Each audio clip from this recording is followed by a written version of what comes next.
Guess who's back? Back again. The Shoe Dogs are back. It's Taylor friend. Guess who's back? Guess who's back? Guess who's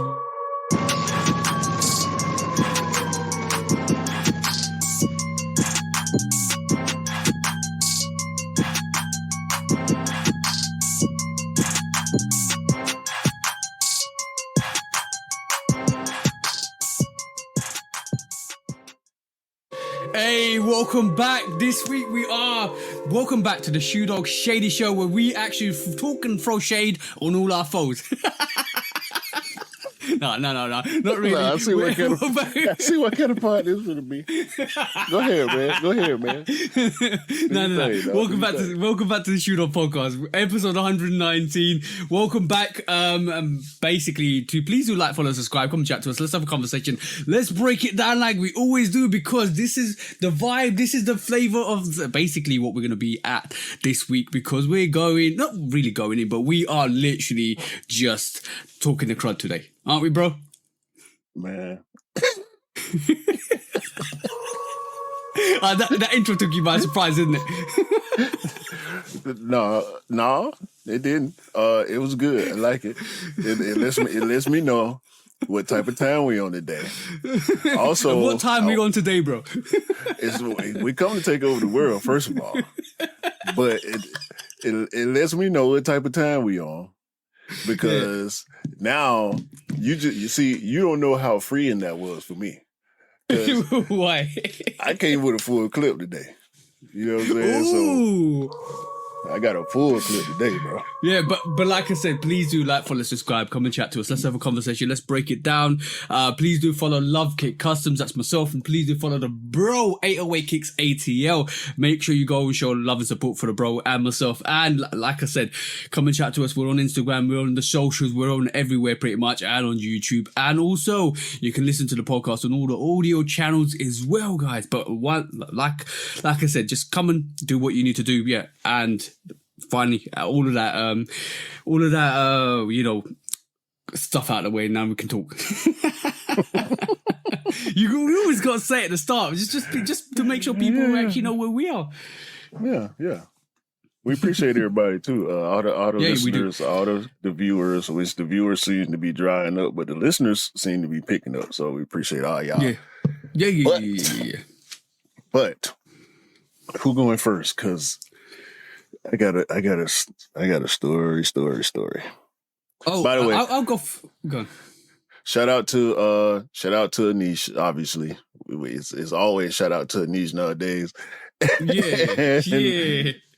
Shout out to Kali. Shout out to Kali once again. Y'all make sure y'all go sub up to Collywood.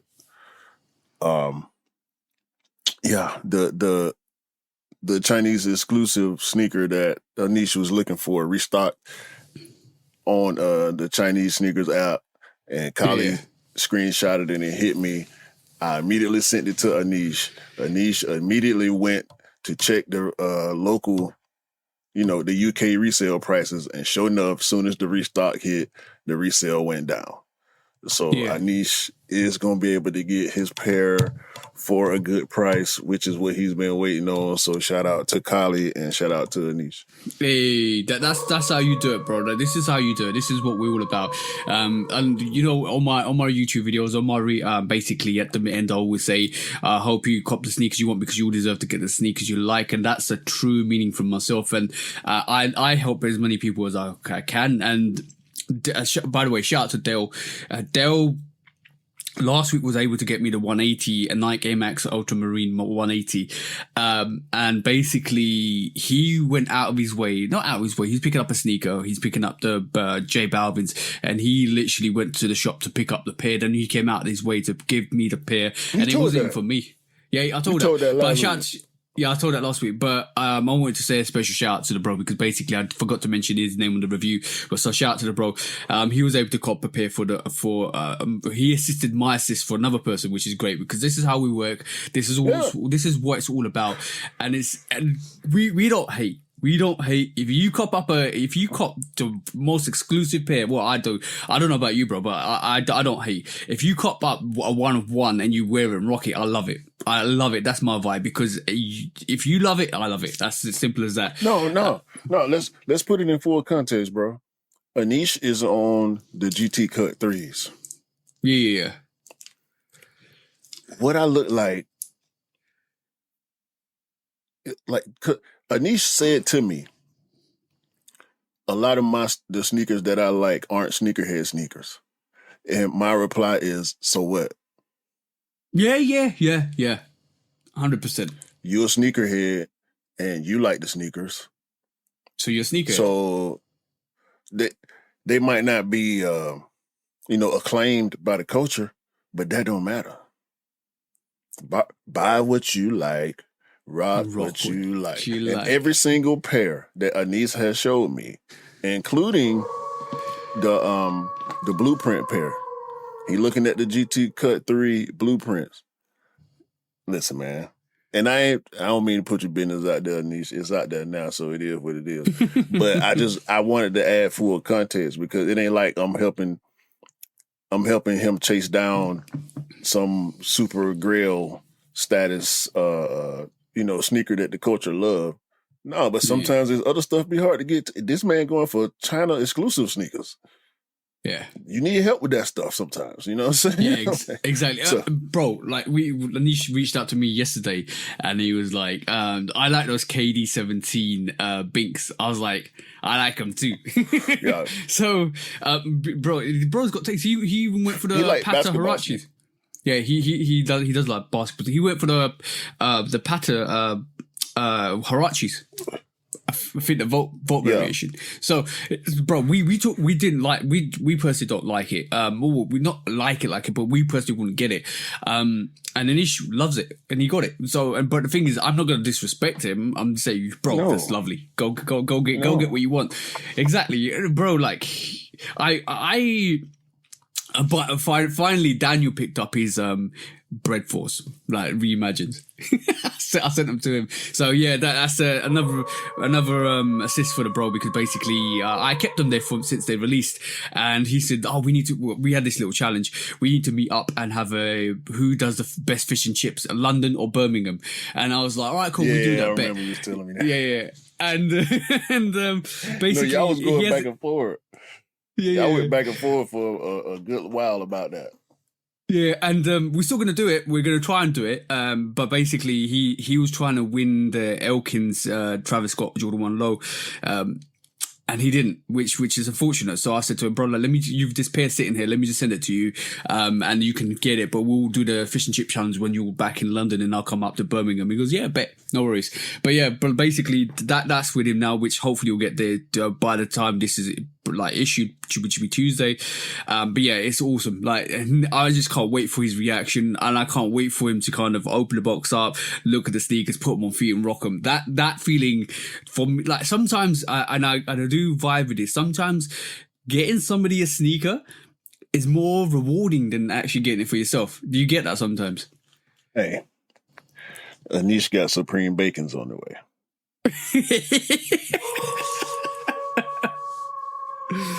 Hey, he bought the Supreme Bacons because he was helping me monitor the Supreme Darwins. Yeah, and he ended up looking at all the other Supreme Nike collabs, and he fell in love with the Bacons, and they was below retail, so it was an instant cop for him. He's your bro. He is basically looking at sneakers. We're airing his business not too much. You might need to stop. Yeah, he's looking at sneakers under retail. Don't tell all your business if you don't want it to end up on a podcast. I'm sorry. The opportunity presented itself because you know how I feel, right? I don't like to talk about the sneakers that I'm trying to get too much because I feel like I'm jinxing myself. So I did that for him with the GTs and the Super. But now that the GTs, the price done cut, pun intended, the price is cut on the GT cuts, and now he got the Bacons are actually on the way to him. They've been authenticated in the whole nine, so he got them. you know. Yeah.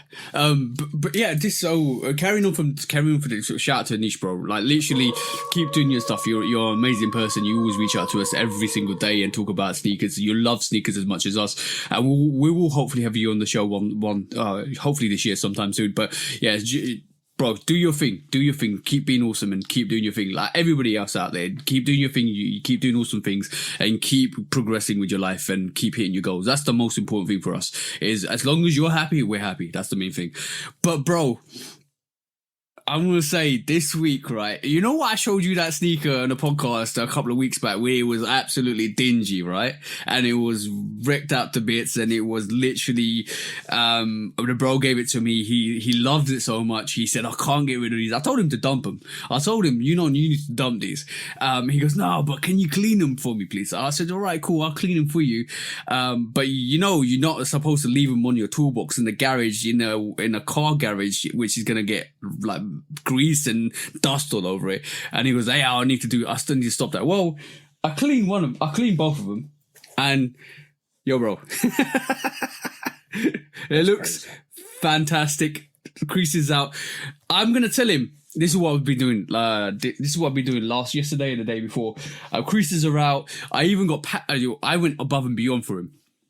I gave him new laces because the laces that he's got, you can't get the grease out. I've left them in like a solution which has got like we call it Vanish, a solution which you can actually just meld in. I'm gonna put them in the washing machine, and then on top of that, I gave him new laces and I got some patches, which is like these repair patches for the back because one of these sneakers has got like that tearing in a lining.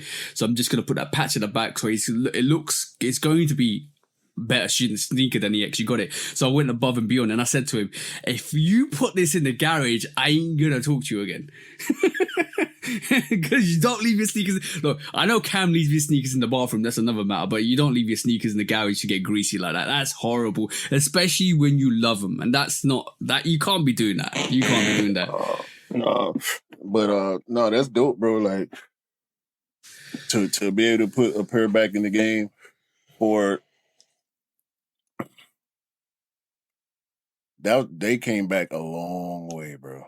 I know you got them on video. You doing a video? Yeah, I'm doing a video for it. Yeah, bro. When y'all see this video, he put in some work on them. So shout out to you and shout out to him for now. Hopefully he'll appreciate. It took me a lot. Yeah, it took me a long time to actually get around to them because, bro, I'm just super busy. I'm really, really busy all the time.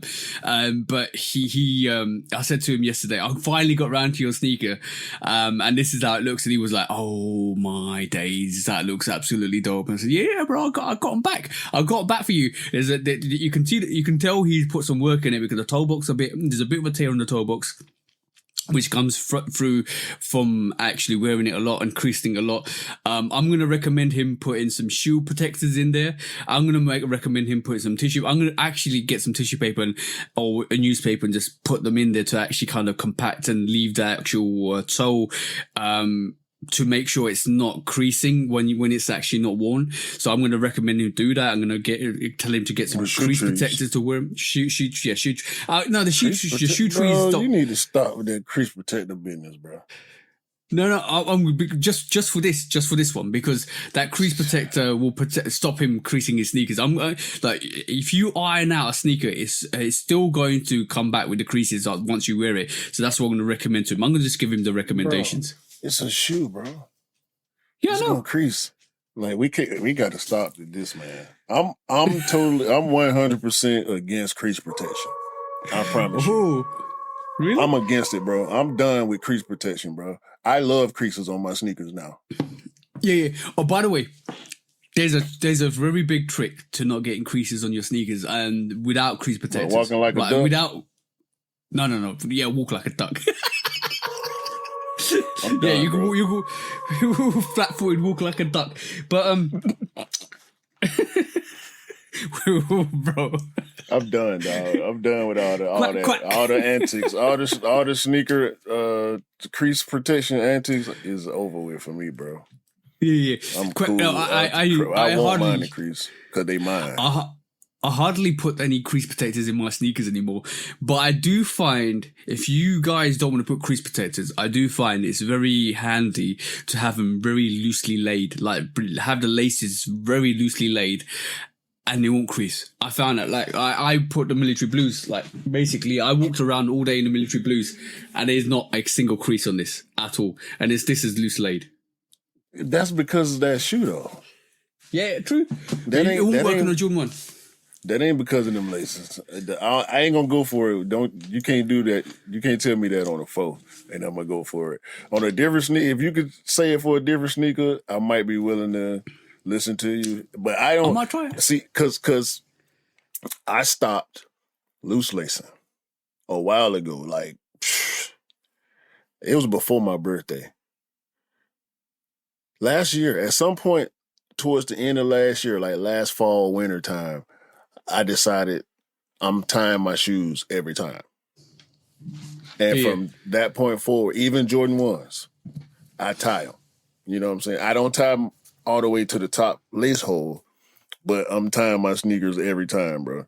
And I think that kind of coincided with me. Now, the crease thing was before that. The Royal Toes. Mm-hmm. Because he had bought the logo guavas. He got the military green and the guava logo pack Jordan 1s. Yeah. And on one of them, you know how the heel will start to crease up on Jordan 1s? Yeah. I showed him my Royal Toes. And in that moment, because he was complaining about his creases, and I showed him how much worse mine were because I had worn them my Royal Toes so many times. I done wore them Royal Toes probably 20, 30 times, especially when they first hit. I was wearing them a lot. When I showed him the creases on the back of my shoe, I started to gain an appreciation for why the shoe was creased. Not the fact that it is looking crazy or... No, I started thinking about the times I was wearing the shoe. You know what I'm saying? And so I'm like, that's the story of this sneaker, me and this sneaker together. You know what I mean? Yeah. I think a lot of people forget that. It's like you don't have any. It's like wearing a war jacket. It's like you remember every single time you worn it, every single time you put it on feet, every single time you've actually had. When you wear it in the rain, when you got caught up in a certain situation, you remember that. Trust me. So, new story. I always talk about this Jordan 1 low OG neutral gray, not the 85s that came out this year. It's the one that came and bro, out. your camera made it look like it was pure platinum. When you pulled it out, it was all white. Yeah, it's the light, bro. There you go. Look at that. Beautiful sneaker. So now look at that. If you look at that, you may not be able to tell that me and I'm going to just call her the dancing lady. We cut the rug up in so many different pieces last night, bro, at this, it was a cancer event, right? A cancer fundraiser, silent auction event. It was at Monday Night Brewery. Tito's was one of the sponsors. That's why I was there, because, you know, we rep Tito's over here. So me and my wife, we go. I put on my polos, you know what I'm saying? Pictures coming soon. Don't worry about it. You know, we was appropriate. It was Cocktails and Cure. That's the name of it. Okay. So we pull up, Cocktails and Cure, and we looking around, we peep the scene, see what's going on. We dressed appropriate, you know. Most of the people dressed up hard bottoms to be considered dressed up like you know, maybe 20, 30 years ago. So me and the dancing lady, we pull up. We look around. I grab a beer. She grabbed a Arnold Palmer, little, you know, lemonade tea combo. Yeah, I might not know about that. We in the South, we do that. So we get it's the dancing lady. Is it another popping? Is it another popping? It's another popping. I told you. Your missus wants to be on the podcast. Look at that. She wants to be on the podcast. We might need to bring Mrs. Q back on the podcast. Hello. How are you? I'm good. So, Did you? hold on. The dancing queen's back. The dancing lady is here.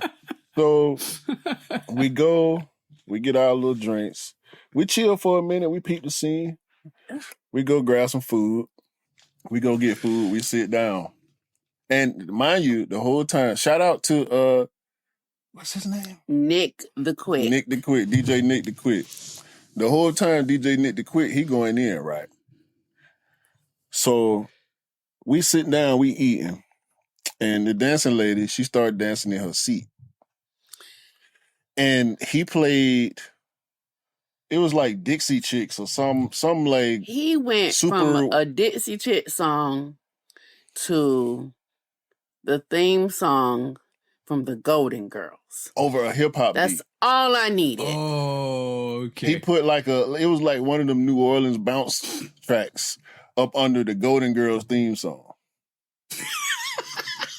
Bro, it was great. Bro, I'm talking about, and he turned the room. Now, it's these two black chicks that's kind of leading the room at this point on the dance floor. Now, it's all these white women that's looking because they started. He played the Wobble. The Wobble. You might not know this song, bro. I'll let you hear the song, bro. This song, when this song come on, women instantly go crazy. Like, it's one of them type songs, and it's a dance to go with it and everything. It's like a line dance type of thing. Oh, so bro, he goes. It reminds me of the bird song that they play in weddings over here.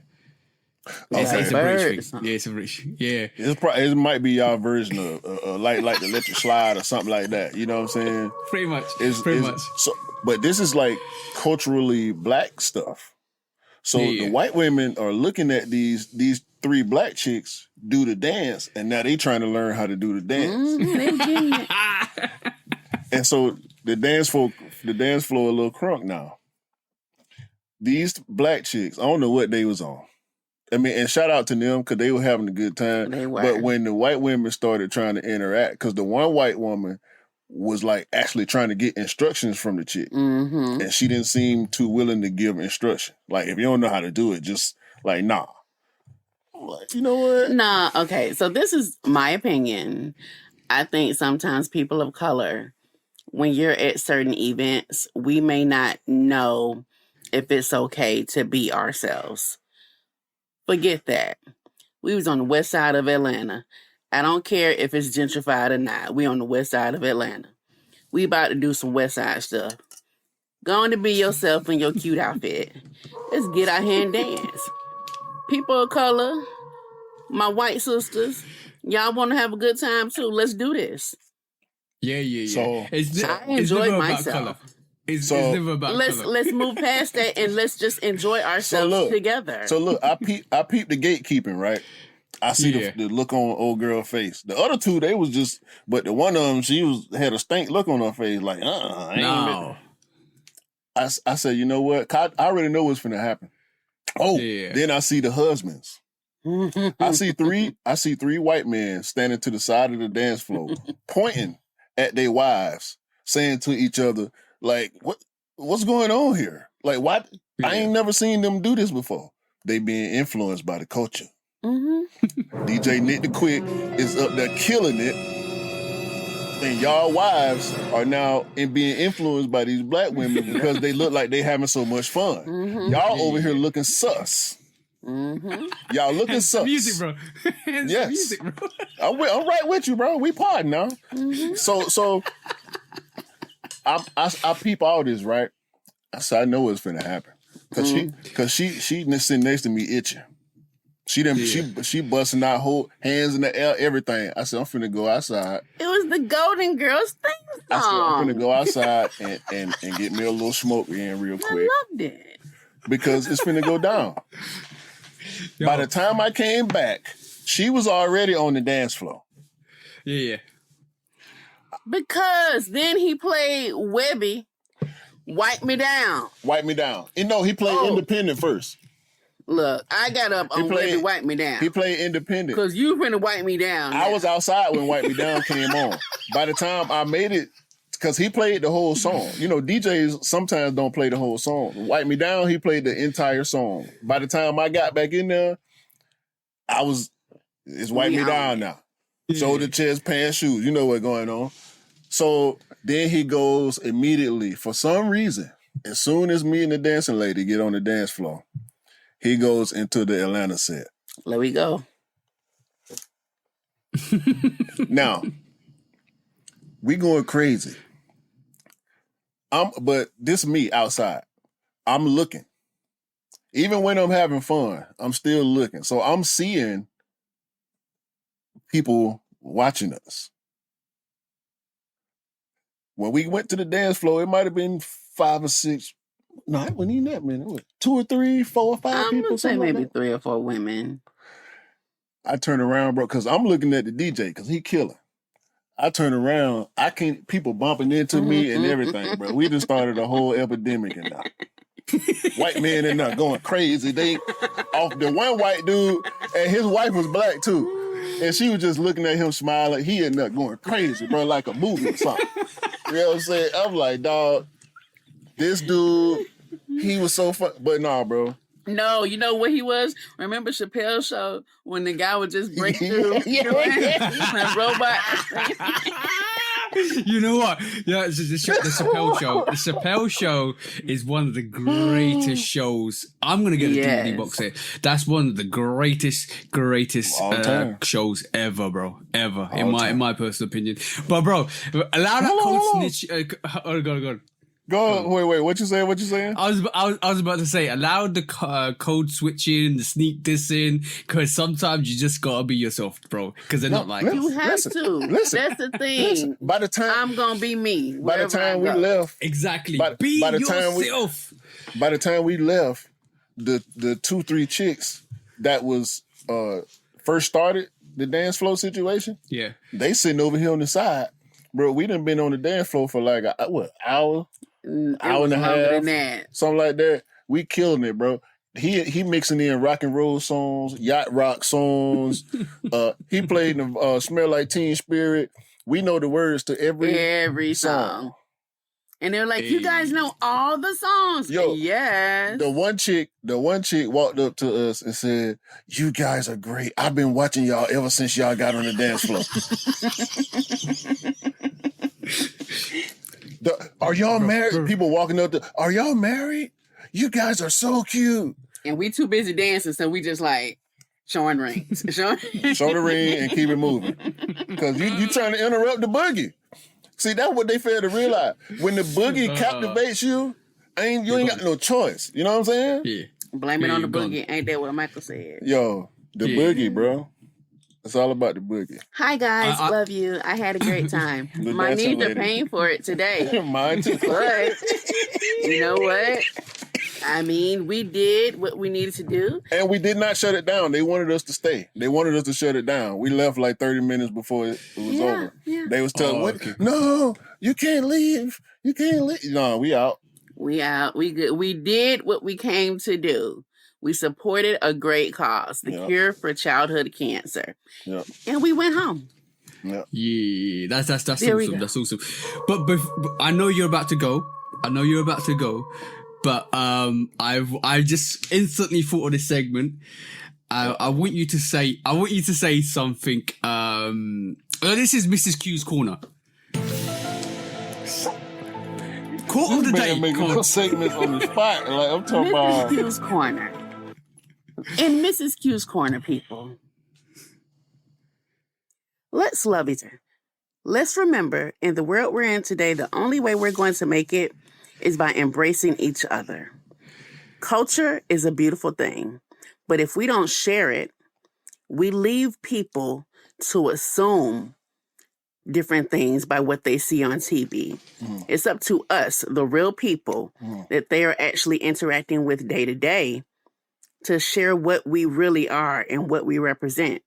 So if you're going to come to the west side of Atlanta and bring some shit over there, we're going to show you the real west side of Atlanta. Bankhead bouncing off. R.I.P. Rico Wade. R.I.P. Rico Wade. That was Mrs. Q's Corner on the fly, another topic. So maybe every time Mrs. Q comes in, we introduce Mrs. Q's Corner. I'll find a better audio for that. It's because I don't want to have X-Files as Mrs. Q's Corner. But that was great. Don't dilute your culture. Represent your culture. That's what it's all about. And this is what we love, and we love sneakers because that's our culture. Sneakers is our culture, heritage is our culture, history is our culture, and our skin color and our ethnicity is our culture, music, everything. Right, bro. I was sending you stuff of this week about the Hindu, something associated with me, which is the Hindu culture, and about how it affects what happened a couple of centuries and centuries ago, and we were talking about it. Don't be afraid to talk about culture. Culture defines you as a person, but don't let it define you as a person as well. No, it's like I said, bro. One of my sayings. I wish I could. I need to write it somewhere, don't I? Yeah. Possess character. Don't become one. Yeah, that's the one. That's dope. That was a great story. Dancing the night away. But this week, we killed you killed, bro. That was so. We won. You know, Mrs. Q actually wants to be on the podcast as a full-time guest. You know that, bro. No. She ain't with it. Trust me. I've had this conversation. She might need to do another episode with us again soon, maybe. Because I just told her 3 weeks in a row. I just told her anytime she need, she want to say something, she need to say something. She can say it. Whether she want to say it just to me or she want to say something on the pod, it don't really matter. Like yeah. Especially since she, the response to her being on the episode was so positive. It's like whatever. Like what can I? Yeah. I'm gonna stop my wife from coming and say something on the podcast. Hell out. Nah. If I don't like it, I just edit it out. It's okay.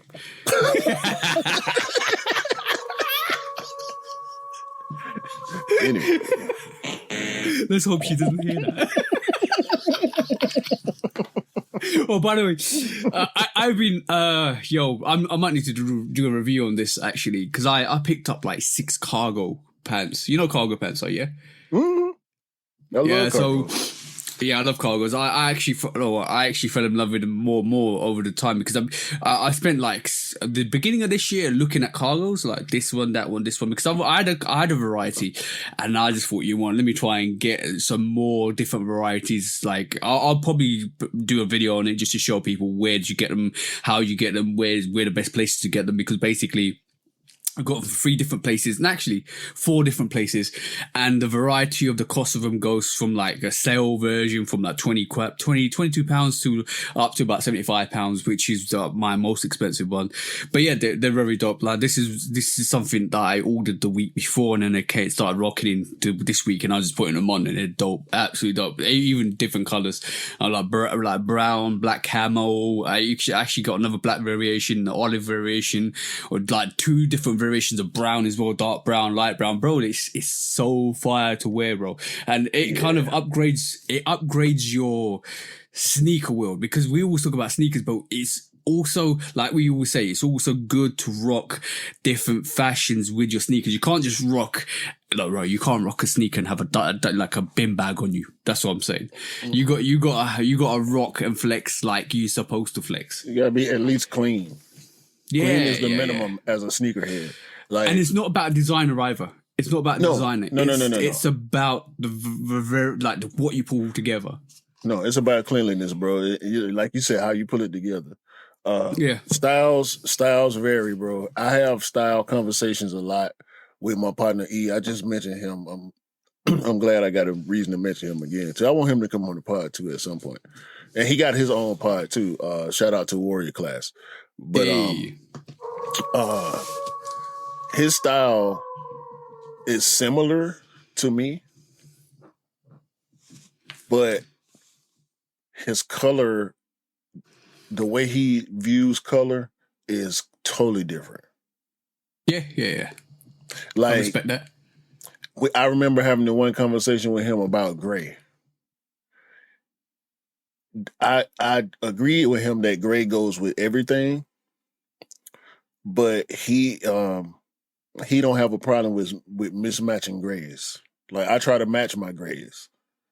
Like there's different shades of grays. Even if I go gray on gray, if I go 2 different shades of gray, that's all I'm gonna go. He'll go 3 different shades of gray, 4 different shades of gray. You know what I'm saying? So I remember having that conversation with him, and at the end of it, we had just had to agree to disagree and be like, well, that's just style choices, because neither one of us was gonna let up. Yeah, but that's a good thing, because basically variety, like if everybody thought the same, it would be boring. It would be a boring place. Variety is key. Like variety, culture, and heritage is always key to everything you do. Like I like certain things. I like to put certain things together because it feels nice to me. And the main thing is what people forget, and what a lot of people forget in life is, if it makes you feel empowered and happy, then it's a good thing. If it doesn't if you do something for somebody else to impress somebody else, that's not empowering you, that's empowering them. So you lose that whole emphasis of empowerment in yourself, because basically when I wear a sneaker, bro, and I feel like it's absolutely dope and I'm like vibing, nobody can tell me nothing about that sneaker. And I will be like wearing whatever I want to wear, and people might like it, people might hate on it. I don't care, because I feel good, and that's the most important thing. Yeah, that's all that matters, bro. Like, yeah, we can disagree or dislike all we want to. When it gets to the point of hating, that's where you're wrong. Yeah. That's where you mess up at, because you sound crazy to people who understand that it don't matter. At the end of the day, it really don't matter. So what's the point of taking time and energy? Excuse me. I'm getting sick just talking about it. Like you taking time. I like the way you rolled that off. Bro, you taking time and energy and effort to be negative. Yeah. I don't like it. I'm negative on being negative. Yeah. You know what I'm saying? Point, bro. Why? You wasting your time, bro. You find something better to do. Go find something. Go look at something you like. But you know what they say? 2 negatives makes a positive, bro. See what I'm saying? It don't. You just cappuccino. No. 2 negatives makes a double negative. Yeah. But you're negative about being negative makes you positive. So I think that philosophy, it works. So that's what I'm saying. Well, in that case, bro. Yeah, that's what I meant. That's what I meant. Exactly, bro. But basically, this week was eventful. Like, forget about. I love the fact that we talk like this and we just basically vibe and we just say whatever we want to say, and it's great because sometimes we have magic on the podcast. Sometimes we say magical things on the podcast, like the Jordan 3 secret push, and now we got another Jordan 3 coming out on the 10th of January, because we missed this out of the whole release show, because basically we did the release show before it was announced. There's a few things popped up. Yeah, the K54 Jordan 3, bro. 3rd of June for the guys in France and probably in Europe, and then the 10th of June everywhere else. Bro! That's an instant cut, bro. Pull it up, bro. Pull it up, bro. That... I don't know if... It's an instant cut for me. It's an instant cut for me, bro. It's hard. It's really, really hard. Yeah. But when I look at it, I like it now. Don't get me wrong. Yeah. But when I look at this, I can't help but think about the Real Imagine 3s. Yeah, I kind of agree. You know, there's the elephant print. Like Scott, shout out to Scott. He's always on it. The elephant prints on the insole, in the inner lining. I mean. Yeah, and it's the outer parts where the elephant print would normally be is black suede. It looks great. Yeah. Black laces, mostly white on the leather uppers. Full sale on the midsole, which is another thing I kind of dislike about it. But overall, it's a dope look. transparent back tabs, Jumpman and K54 on either side. No, I'm sorry. On both sides. On both Jumpman sides. and K54. Jumpman and K54 on either side of the tongues is what I want to say. Click the back tab, bro. Click the back tab. Just click that back tab. That's gorgeous. It remind you of the denim what's freeze. the denim? Yeah. Yes, bro. Denim freezer, and that's a sneaker that's sitting right over there at this moment in time. That is beautiful, bro. Like, And also the fragment threes. So how fast is this gonna turn yellow? yeah, I don't mind because it's gonna match the midsole. I don't mind, bro. Is the I do inside? not mind. Is that the inside of that tongue leather? Looks it, bro. That's beautiful, bro. That's an instant cop. I wasn't gonna pick up another 3M. sneaker until my pay. That's Yeah. 3M, right?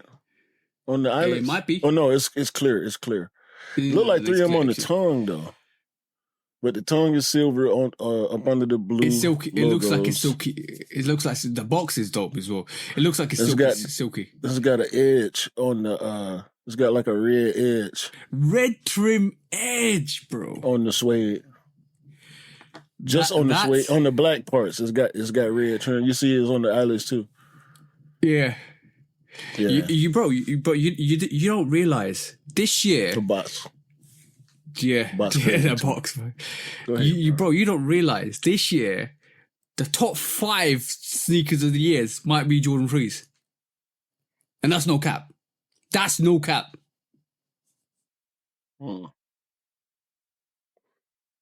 Possibly. Somebody gonna have that.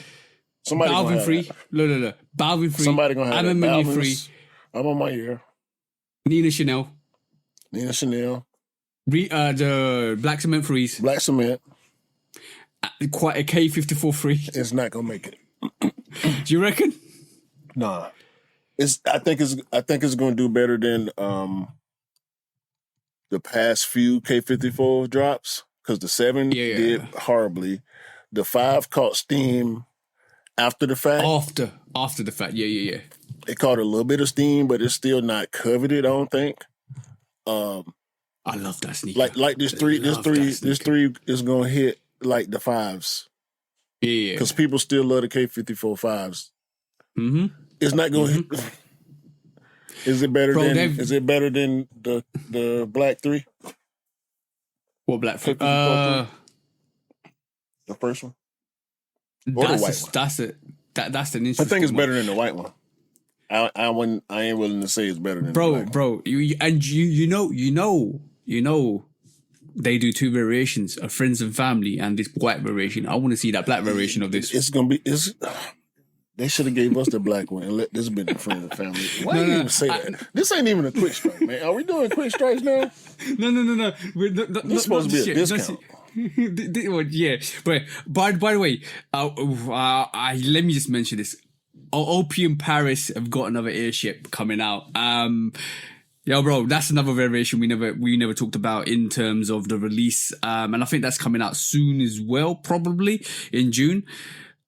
I'm definitely gonna do a video on my predictions. I'm just gonna predict what I feel because on what we're seeing with this actual range at this moment in time, especially with the airships, we're seeing that box label. I keep telling you guys, Nike and Jordan brand always tell you what they're gonna give you, and they tell you years in advance what they're gonna give you.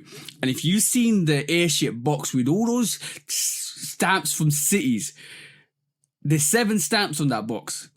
4 of them or 5 of them, 4 of them have been fulfilled. There's 3 more variations coming, and they're all. I think I know where the collaborations are. I'm going to leave that for a video. You tune into that, guys, because I'm going to break it down. But bro, like, me and Scott were breaking this down yesterday. Opium from Paris. We got the corporate Gotham, the Sogas from Beijing. All of those are on the box, bro. All of those on the box. So I kind of think I know what the other 3 collaborations are going to be, and I'm going to leave that for a video. But yeah, bro, that's crazy. Like, Jordan brand and Nike always tell you guys what they're going to give you in the years and years in advance. Not always. That's a good catch. They leave breadcrumbs and they leave Easter eggs all over the place. Yeah, And if you catch it, depending you on catch what you're it. thinking about. Yeah, it depending on if you catch it, you catch it. This is why You know how they move. we yeah. This is why some people call us sneaker dramas or wherever, but we're not. We just read the Easter eggs or open up the Easter eggs and tell you guys. That's pretty much it. Bro, you know what time it is, bro. Sneaker sus activity, bro.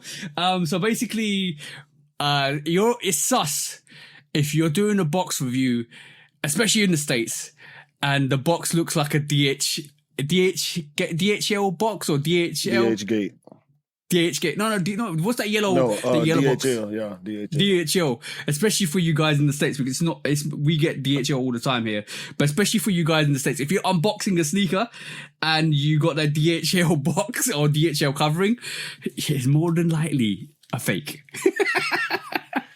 Yeah, Nike used, was it Nike? I don't even think it was Nike. One of the retailers, I copped something during the pandemic, and the shipping came from DHL. But at that time, it was kind of congested because everybody was ordering, wasn't too many people outside. So I was really pissed and really suspicious about getting a package from DHL. And that's my hope. That's what I'm about to ask you. Did you feel like it was sus, bro? Oh, when I copped, it was something from overseas. It came in a DHL box, but I understood that because it came from overseas. Yeah, but it's probably like maybe one of the retailers out here, like N Clothing or stuff like that. They probably send it international. It was in. It was in. Yeah, but by the way, like I don't think using DHL in the UK is as prominent in that sense, because basically we do have DHL Parcel Force and Royal Mail will do deliver stuff for us, along with all the other delivery services. But in the States, it was a well-known fact that the UA people were sending packages through DHL, and then there was a China, yeah. When you're getting stuff from China, Korea, or whatever, like the UA centric places, it would come through DHL. So fakes became associated with DHL shipping. Yeah. A lot of people, like when I first was getting onto the sneaker scene, there was a lot of people getting caught out with that. I was like, raw. That's what I know about it. So yeah, it's sus, especially in the States, if you unbox a sneaker that's got DHL packaging. Facts. That's right, cool. Let's move on to our quick strikes finally. So first up is and what we just talked about is A Ma Maniere Jordan 3s, bro. Bring it up. Let's bring it up and see what they produced. I ain't even pull it up. My bad. Let me look it up real quick. So the it looks like we're gonna get another variation of the A Ma Maniere 3. We know the success for the A Ma Maniere, the original variation that came out years ago. That's regarded as one of the most iconic Jordan 3s outside of the OGs, because that kind of set the standard for a lot of Jordan 3s going forward, a lot of collaborations going forward. We're seeing a lot of people swing for that title, and it's great to see because competition breeds competition. And we've seen like the Balvins, we've seen like Nina's doing her thing as well. We've seen a lot of variations come out, and we're starting to compare. Like that Jordan 3 is like the shatter backboard variation in terms of quality to the Jordan 3, because now every time a collaboration comes out, we're comparing it to that original A Ma Maniere Jordan 3, which is crazy, bro. That's like a timestamp in history. I'm so locked in on the A Ma Maniere 3 being the best non-OG Jordan 3 that I don't compare anymore. Yeah. Because it's hard to, bro. This is gonna be this black version which is what we're talking about. We're supposed to get a black version. It looks similar to the white version as far as the gray overlays are concerned, instead of the elephant print like we used to get on the Jordan 3. Yeah. But the black was supposedly all black leather, tumble leather, and it looks like that same type of violet ore from the 4s. And the inside is also quilted, but the back is cut different. Like this, the the top line, the heel line is cut different. It's cut like the 4. It's not cut like the original A Ma Mainere. It looks a little different. The cut on it looks different. So I'm going in. I mean, yeah. July There's no 18th. question. It's supposed to be 250, which is disappointing. Is it women's sizing? I don't think it is a women's sizing. From I don't know. I don't know whether it's going to be women's exclusive or not. But I haven't heard anything to kind of suggest that. Well, we know it won't be women's exclusive. But I'm trying to see I'm not seeing anything that's saying it's supposed to be women's sizing. So regular sizing. It's Burgundy Crush is the name of the colorway. As far as what we're seeing right now, this is via Hype Beast. They don't tend to be too wrong. And this looks like this is a rollout. So they're supposed to be coming July 18th. Yeah. So get your I'm shutting it down. I'm shutting it down, bro. Nina, I'm sorry. I'm sorry, Nina. I'm shutting it down, bro. I don't want them Nina Chanel 3s. Really? I was already on the fence because it's the dancing lady birthday month, so I don't want to focus on myself. So I kind of want to just coast through this month.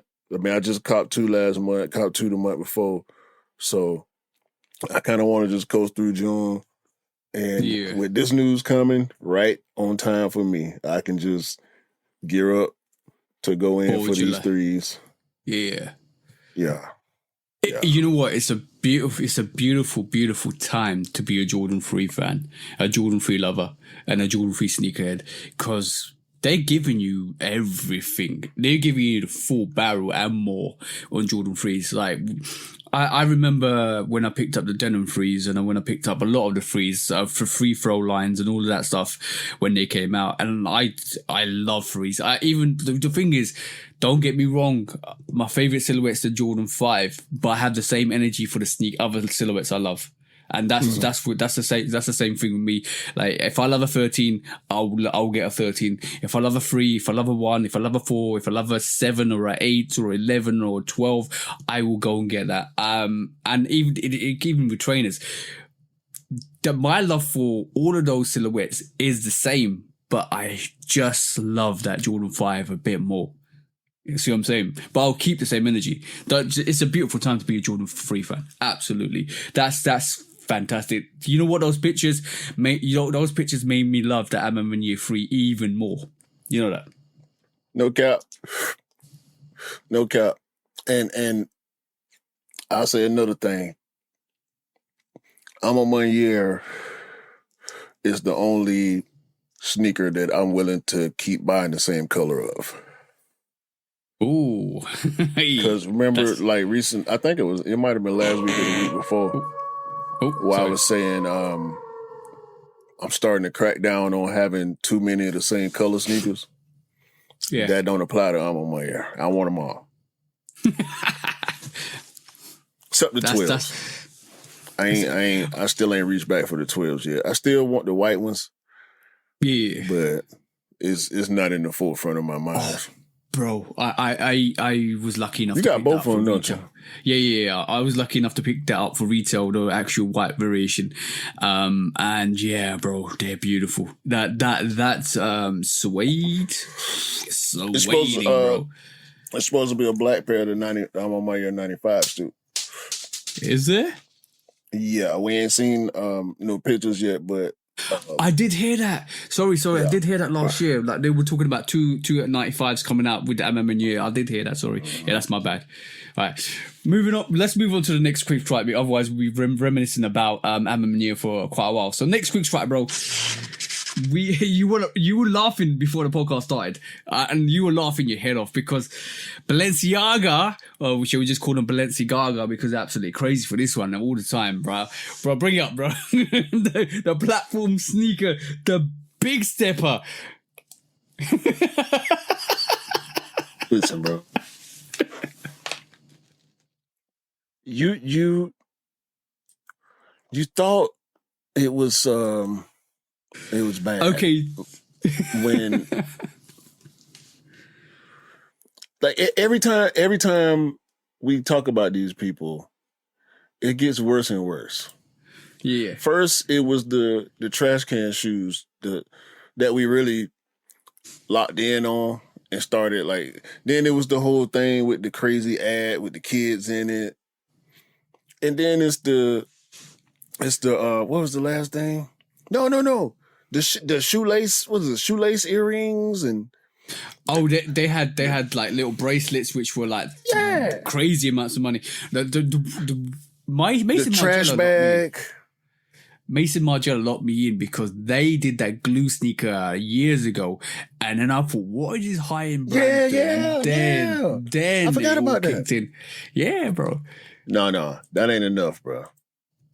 The triple S ain't enough. The triple S ain't enough. They need more soles on the shoe, bro. I read about this.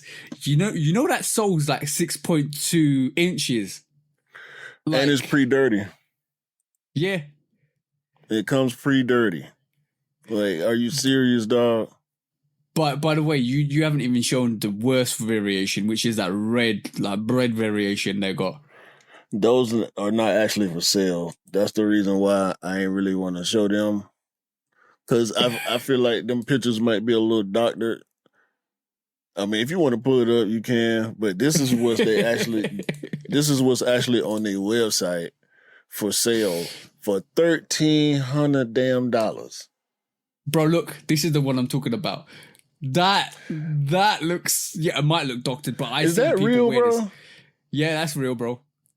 I mean, that one. That's because that's the one with like outsoles on it. I've seen this on people's feet. I've seen this on people's feet. Somebody's actually styled them. I can't. I cannot believe. Was it the same skinny black dude who we was clowning for wearing the super long shoes they made and the Panther shoes and all that? This is the platform sneaker. This is the platform that people are talking about. This is the one I'm talking about. It gives you 6.2 inches in height in comparison to your own height. That's like I did the sneaker news and I talked about it being like adding another 2 feet to your height because that's crazy, bro. That's you know what? Just on that, let me actually look at the pictures and see if anybody's warm feet, because I actually did see somebody where you got me, yeah? Go on, bro. Bring it up, bro. Because it looks crazy. It looks like you've got too many hovercraft. There you go, bro. It's real, bro. It's real.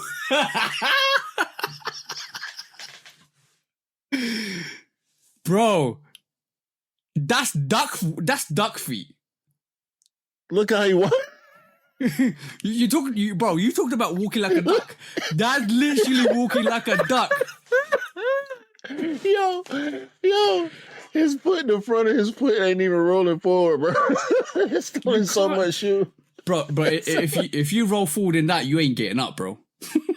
Yo, what size is he, dog? Like, that dude got to be an 8, bro. That shoe look like it's an 18. Like, come on, dog. Like, come on, man. You might well put some tracks on them Jones, bro. Oh, bro, you gotta take that off the screen, bro. Them the Colossus Maxes, bro.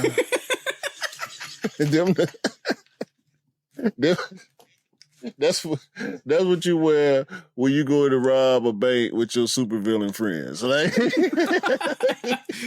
I promise don't you worry, I got something for you at the end of the discounts as well.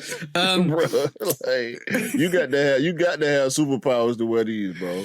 Like, and you're not a hero. A superhero would never. You can't get nothing done. You can't save the day with them on, bro. You out here committing dastardly deeds with them on, bro. Ain't nothing else to do with them except be evil. I mean, you got to laugh. You got to have the Monaga laugh and everything. You gonna buy them, dog. Bro. You just gave me an idea. And what does Rick Dub say every time you come with an idea? Not to be used without the express written consent of the Shoot Dog podcast. There you go. I'm gonna clip that and actually use that as a soundboard. But yeah, bro. I'm gonna say one thing.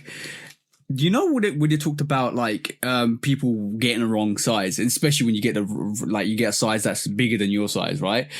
You can actually design a sock that inflates and literally kind of inflates to actually make sure you get rid of anything that's outside, so you literally kind of look like you're wearing those Balenciaga platform sneakers inside your sneaker, because you can get size 13 because that's the only size available. Wear that sock and then pump it up and it just fills in the gaps, and you can actually rock that size 13 when you're size 6. That's what it looks like, bro.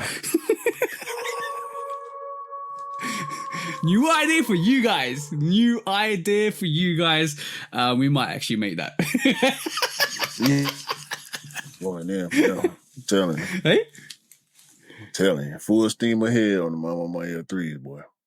Yeah, but by the way, do you like that idea, bro? The black 3s, yeah. No. I mean, what else they supposed to do? Like, they got the 95s coming. Circle back, bro. Like the 3s. The inflatable sock idea, bro. The inflatable sock idea. Bro. You ain't listen to me, Next bro. quick strike. You ain't listen to me, bro. Next quick strike. Like in my idea, bro. That's $1 million idea, bro. What is the next quick strike? That's all I want. Next quick strike. I just we're stupid, bro. The next quick strike is the City of Cinema SB, bro.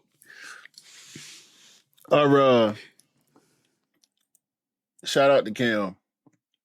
Last time he was on the pod. See, I'm getting sick again. Last time I was on the pod, he was on the pod. Last time I was on the pod. Last time Cam was on the pod, he was showing us the City of Style, and we called it the wrong name. It was the City of Style that we was looking at and talking about. So retraction on that. We much apologies to myself and on behalf of Love for Kicks Cam. But the City of Cinema Nike SB Dunk Low.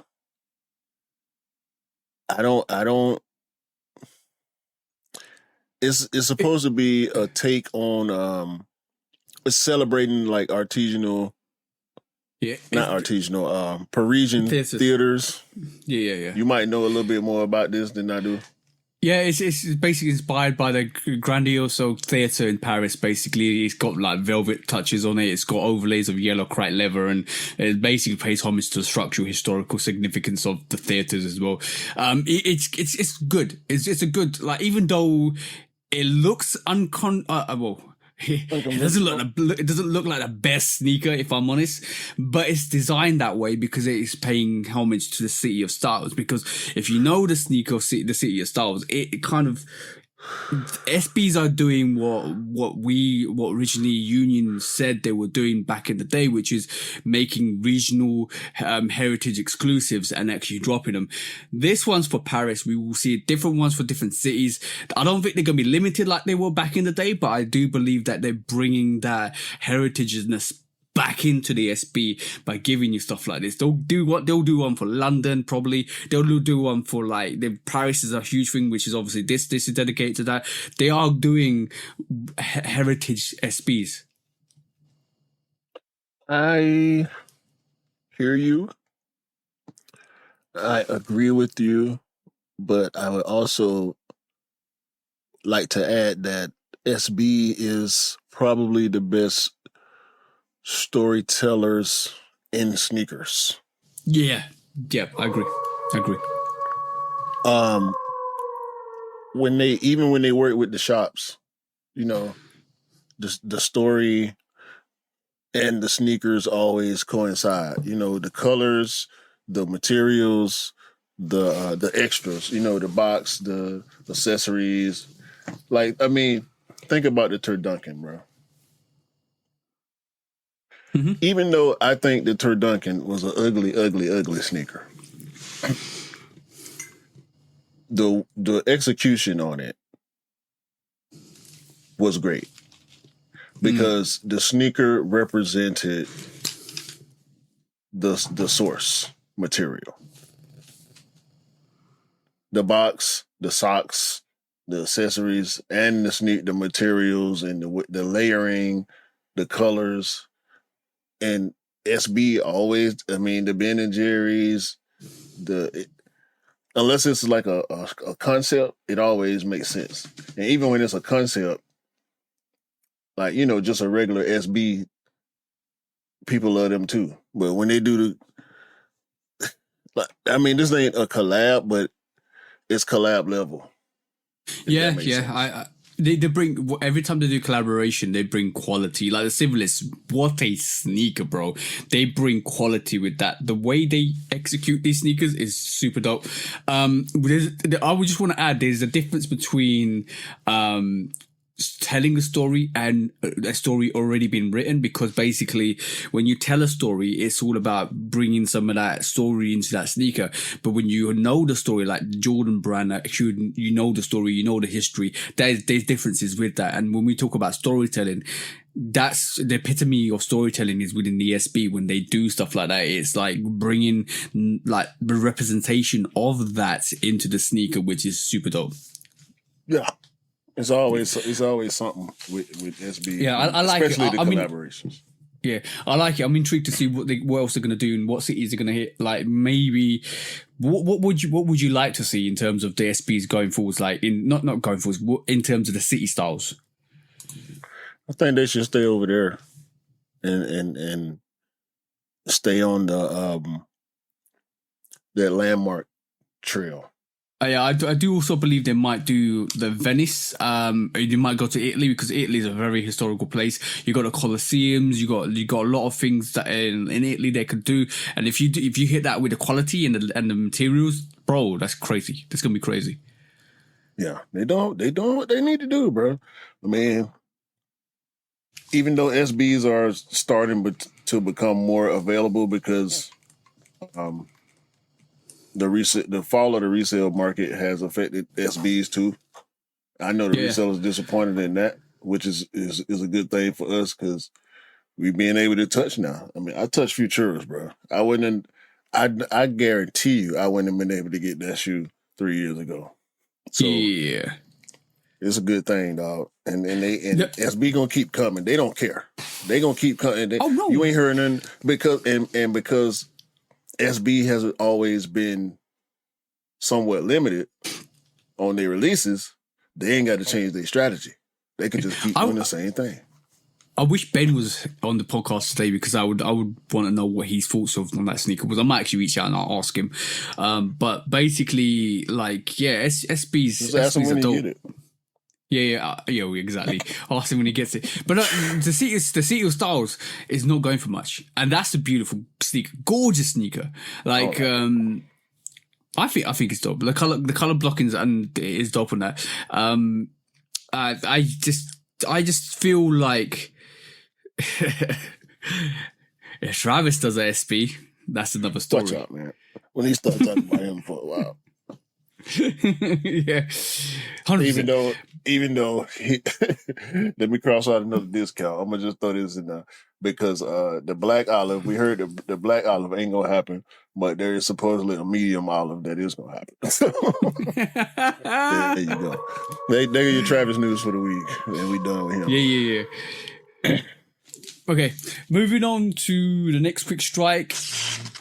Nike accidentally gave 2 pairs of the actual Travis Scott canary yellows or Elkins lows to a sneakerhead by accident. I came across this. I don't know how much of this is true or if it's a cap, but if it's not a cap, this is crazy because basically I'm just gonna bring this. This is more of like a Instagram story because that's where people been hearing. You can't really find like these kind of stories on actual on the actual web. Yeah. But this one was like a bit like, okay, lucky you. Yeah, he goes, yep, got an extra 10.5 W with women's, 9 men's. Wife called me about it earlier. Look, bro, he's got 3 stacks of them. That's crazy. Imagine Nike giving you a double dub. Well, this did happen to me once. I'm praying to the sneaker gods that it happened to me again. Tell your situation. No, it was the 12s, the University Gold 12s. Yeah.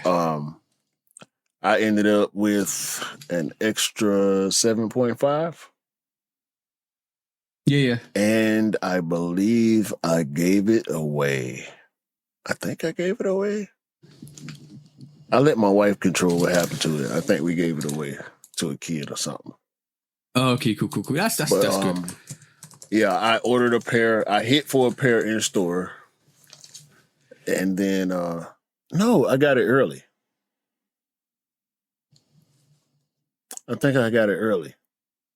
And then shout out to Black. Of course, he's a Steelers fan. So he wanted a pair. So I got his pair. I ordered his pair from Sneakers. And they sent me 2 pairs instead of 1. Okay. But that's having that happen on a Travis, I think that probably happened at least once every release to somebody. Yeah, bro. I believe that's true because shout out to Jonathan Davies. I think it's Jonathan Davies, the guy who got the double up from. Let me just talk. Yeah, Jonathan Davies. Congratulations to you for actually getting a very. Yeah. But are you, bro? On a serious level, are you all right? In that situation, are you telling?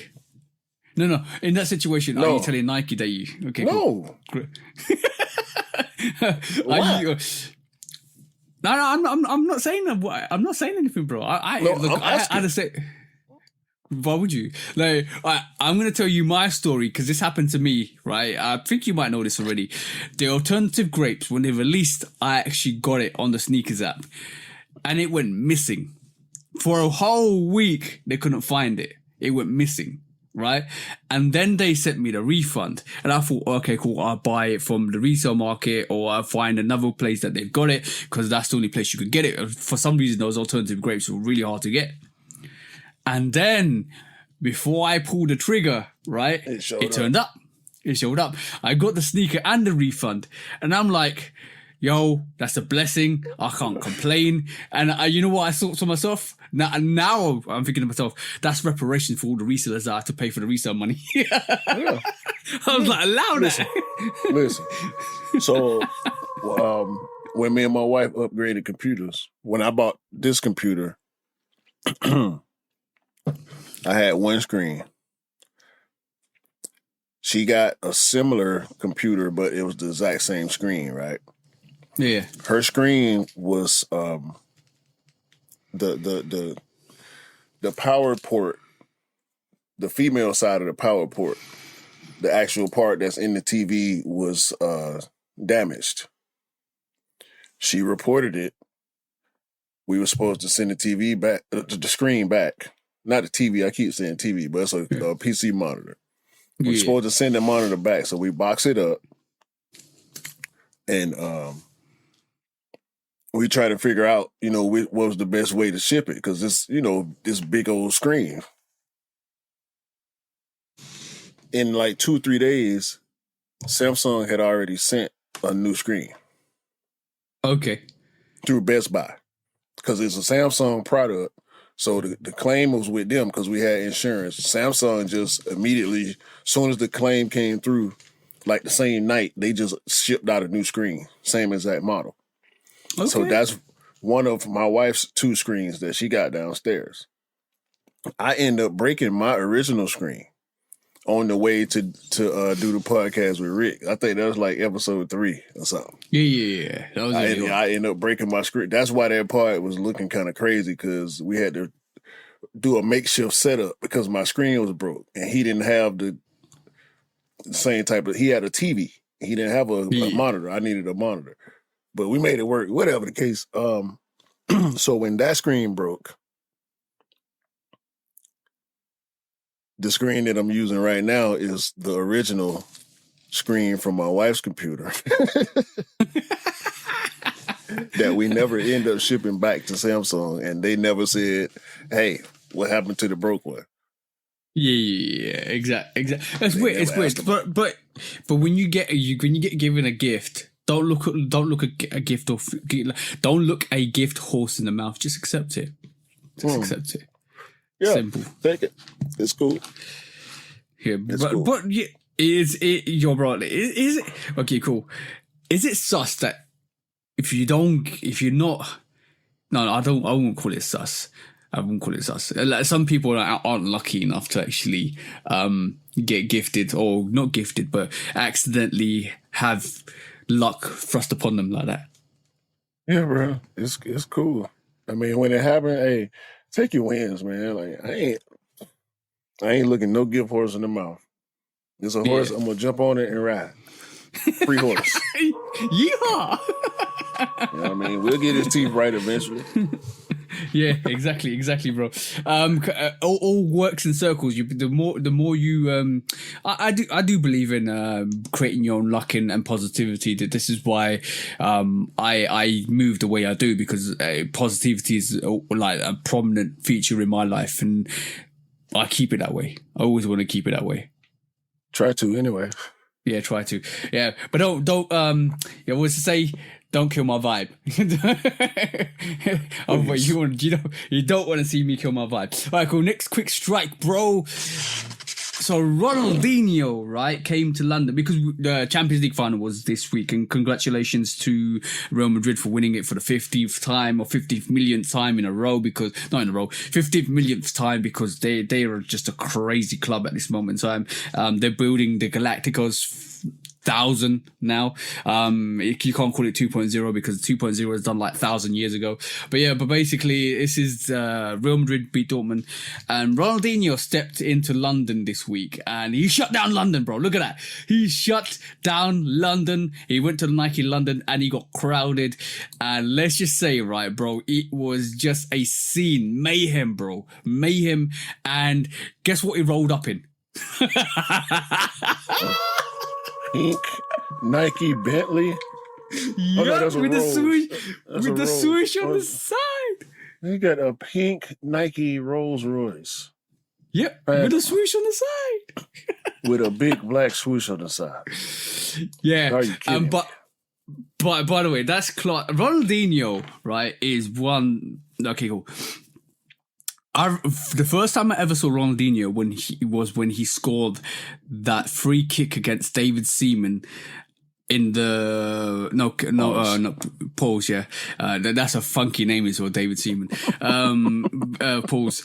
He literally, they called it fluke. He said it was intentional. He literally lobbed the keeper, and England beat, Brazil beat England in the World Cup. I think semi-final, quarterfinals, 1 or 2. It was a long time ago. And that's when I known Ronaldinho. Then he went to Barcelona, and then he was magical in Barcelona. Such a phenomenal player. And he is the reason why we have Messi today, because number one, he's such a humble player. He basically educated Messi. Messi had natural talent. He was always going to be great, but he literally nurtured Messi in the Barcelona ranks. And then when it was time, when Messi broke into the scene when he was 16 years old, he said, all right, I'm going to step aside and let you play. That's what you call a player. And then I think he left Barcelona and went somewhere else. But Ronaldinho was GOAT status, 100%. And this proves that he's still popular, bro. Coming to Nike Town in London, rocking up in a Rolls Royce, pink Rolls Royce with a swoosh, and shutting it down, bro. That was dope. That was absolutely dope. Yeah, from what I hear about Ronaldinho, and correct me if I'm wrong. This is something I heard. I don't know how true it is. I've heard him be compared to Shaq and Kobe. Him and Messi being compared to Shaq and Kobe, in the way of listen. Yeah. For you. In the way I was just trying to get my hair out my face. Oh, my bad. I thought you were shaking your head. No. I was just trying to get my hair out my face. They say Ronaldinho could or should be better, or he should have had a better career than he did because he was more concerned with his lifestyle than he was with his game. There are stories that coming out that kind of like in a Allen Iverson type of way, where like his natural talent was so high level that he didn't really have to work at it. Had he worked at it, he would have been way better. That's just what I heard about him. Yeah, but the thing is, his achievements go down. He's won the Ballon d'Or. He's won the 3 domestic leagues, Champions League. He won the World Cup. He's a goated player. Like, not a lot of people can do what he did in his career. Is he Messi level or bro? He's Messi level. Ronaldo level. Like he. Look. Like let's get this. And I'm saying like the one from what I heard. I'm gonna hear your explanation, but from what was being said, I think it was Chad Ochocinco who was saying this because he a big soccer dude. Yeah. Was saying like he should be he should be past Pele with his talent, the type of talent that he had he worked as hard as. The reason I said Shaq and Kobe because we all know how talented Shaq was, but Shaq didn't work as hard as Kobe did. Kobe made himself that great. Shaq and guys like Shaq and Allen Iverson, they rely on natural talent more than they worked at it. Had they worked at it also, they would have been, like Jordan. Jordan's natural talent was there. But when he was young, before the natural talent kicked in, he had to work on his game, and he always worked on his game. And that's the same. That's the same thing with. There's a difference between ability and basically working hard to get to the skill. Yeah. So if a talented person can easily become an untalented person, easily, bro. That's gonna happen naturally with age. Yeah, and also you gotta keep working at your trade and keep crafting your craft because basically that's where you beat your talent because you could be talented to a certain point, but you need to work that extra hard. This is why Ronaldo and Messi will stay on and keep playing football once all the training's done. That's why people like David Beckham do basically do training, do a lot of things to actually up their talent levels, and this is what makes them great. Your comparison with Kobe and Shaq, I would say, is a bit off because it was more like a student-pupil situation where Ronaldinho was mentoring a young 14-year-old, 15-year-old, 16-year-old Messi in the Barcelona ranks. And they didn't play together. I mean, they might have played together once or twice, but they played together once or twice. But when it came to being the main man, for Barcelona was the main man. You're talking about Messi, how he dominated. Ronaldinho was the main man in Barcelona. Same thing with Shaq. Until Messi came along, and then he said, I mentored you so much so, take it further, bro. That's what he did to Messi. Kobe was the young player, came straight out of high school. Shaq was already established. He hadn't won nothing yet. Yeah. But Shaq was the OG. That Lakers team that won them 3 championships in a row, that was Shaq's team. Kobe came along and became Kobe Bryant. He wasn't the Mamba until after Shaq left. Kobe increased his level after Shaq left. And Kobe said, and Shaq agreed, like he would be way higher in the GOAT conversation had he worked harder at the craft versus the lifestyle. That's just what's out there, and Shaq agreed to it. So that was the point of the comparison. It wasn't like a direct comparison. When I heard that, that's what I thought of. Like, not that Messi or Ronaldo didn't said anything about each other, but Kobe and Shaq actually, said that. They have Shaq knows that. Like, if had Shaq taken his health, his fitness more serious, he probably would have had more points than Kareem before LeBron. Yeah, because Shaq was an anomaly, bro. Like he could do everything. Yeah, that comparison is quite intriguing because if you're a true football fan, you know what I'm about to say. Messi was Messi before he was Messi. People knew say about the same Messi. thing about Kobe.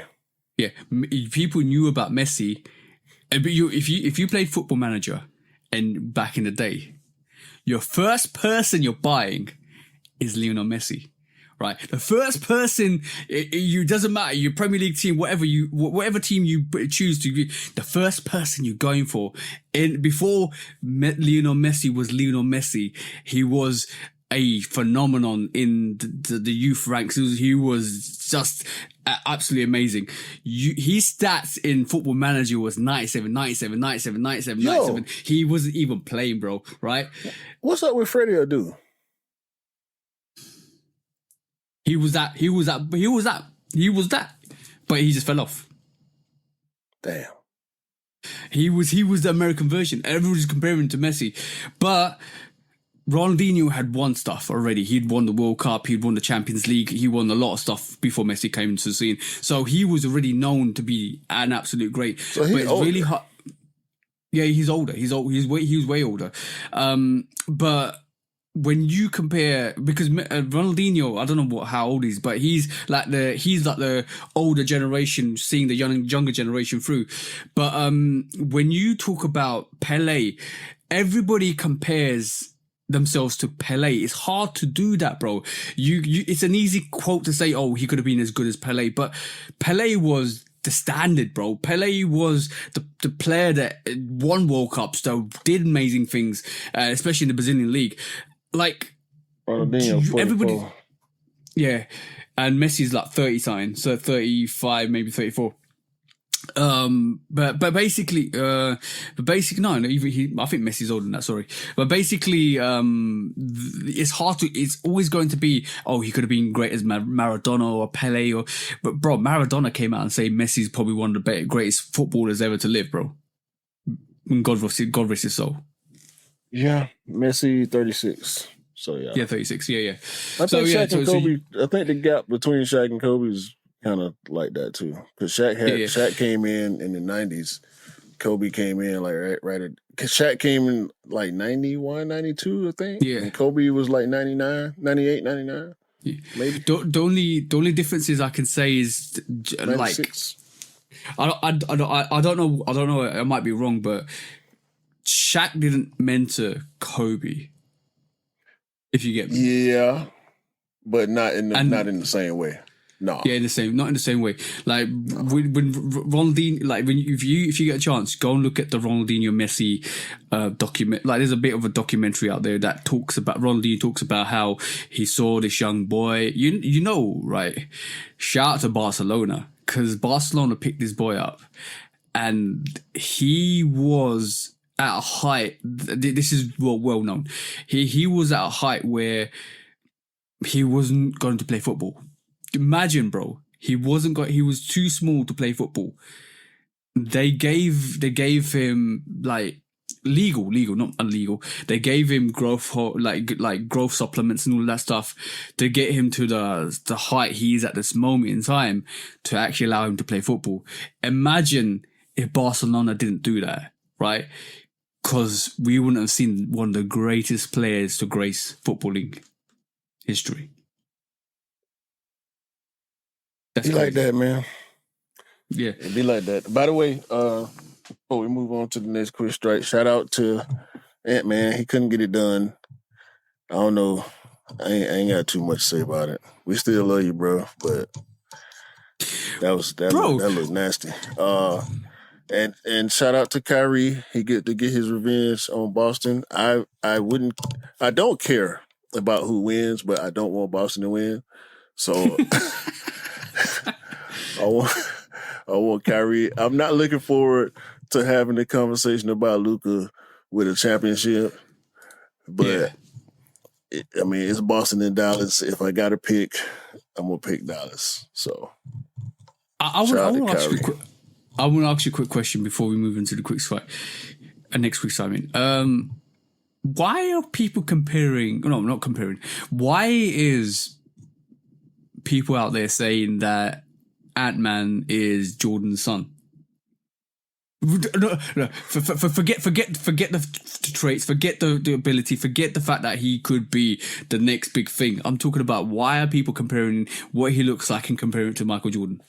It's the same thing they did to Jimmy Butler, bro.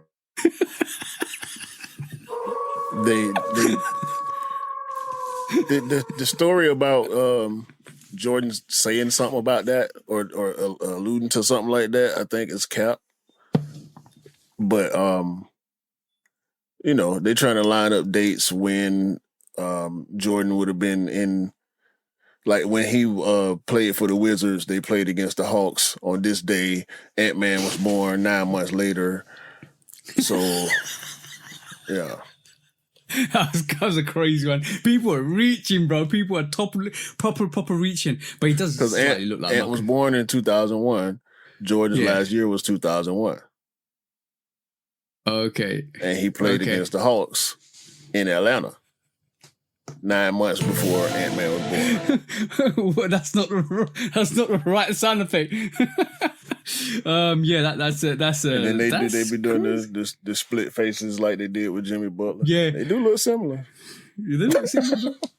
What are you trying to say, bro? What are you trying to say? I ain't saying shit. That's quick strike. That's what I'm saying. That's what I'm saying, bro. That's what I'm looking for. Next quick strike, bro. Next quick strike. If I can get a button, there you go. So next quick strike is about Salehe Bembury, bro. What you got for me? I kind of figured these Crocs was gonna go crazy. Yeah, but they really did go crazy. They sold out very quickly, and a lot of people was disappointed. They ended up being $165, depending on where you live. $140 and $25 shipping. It's crazy. $25 shipping is always crazy. Yeah. That's the one thing I hate about shopping with boutiques is the shipping.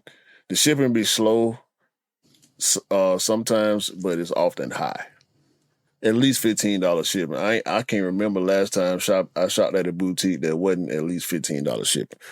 But people got W's, man. I mean, it wasn't. There was a lot of disappointed people. Put it like that. People thought these was gonna be easy. I can't imagine a world where these would have been easy to cop.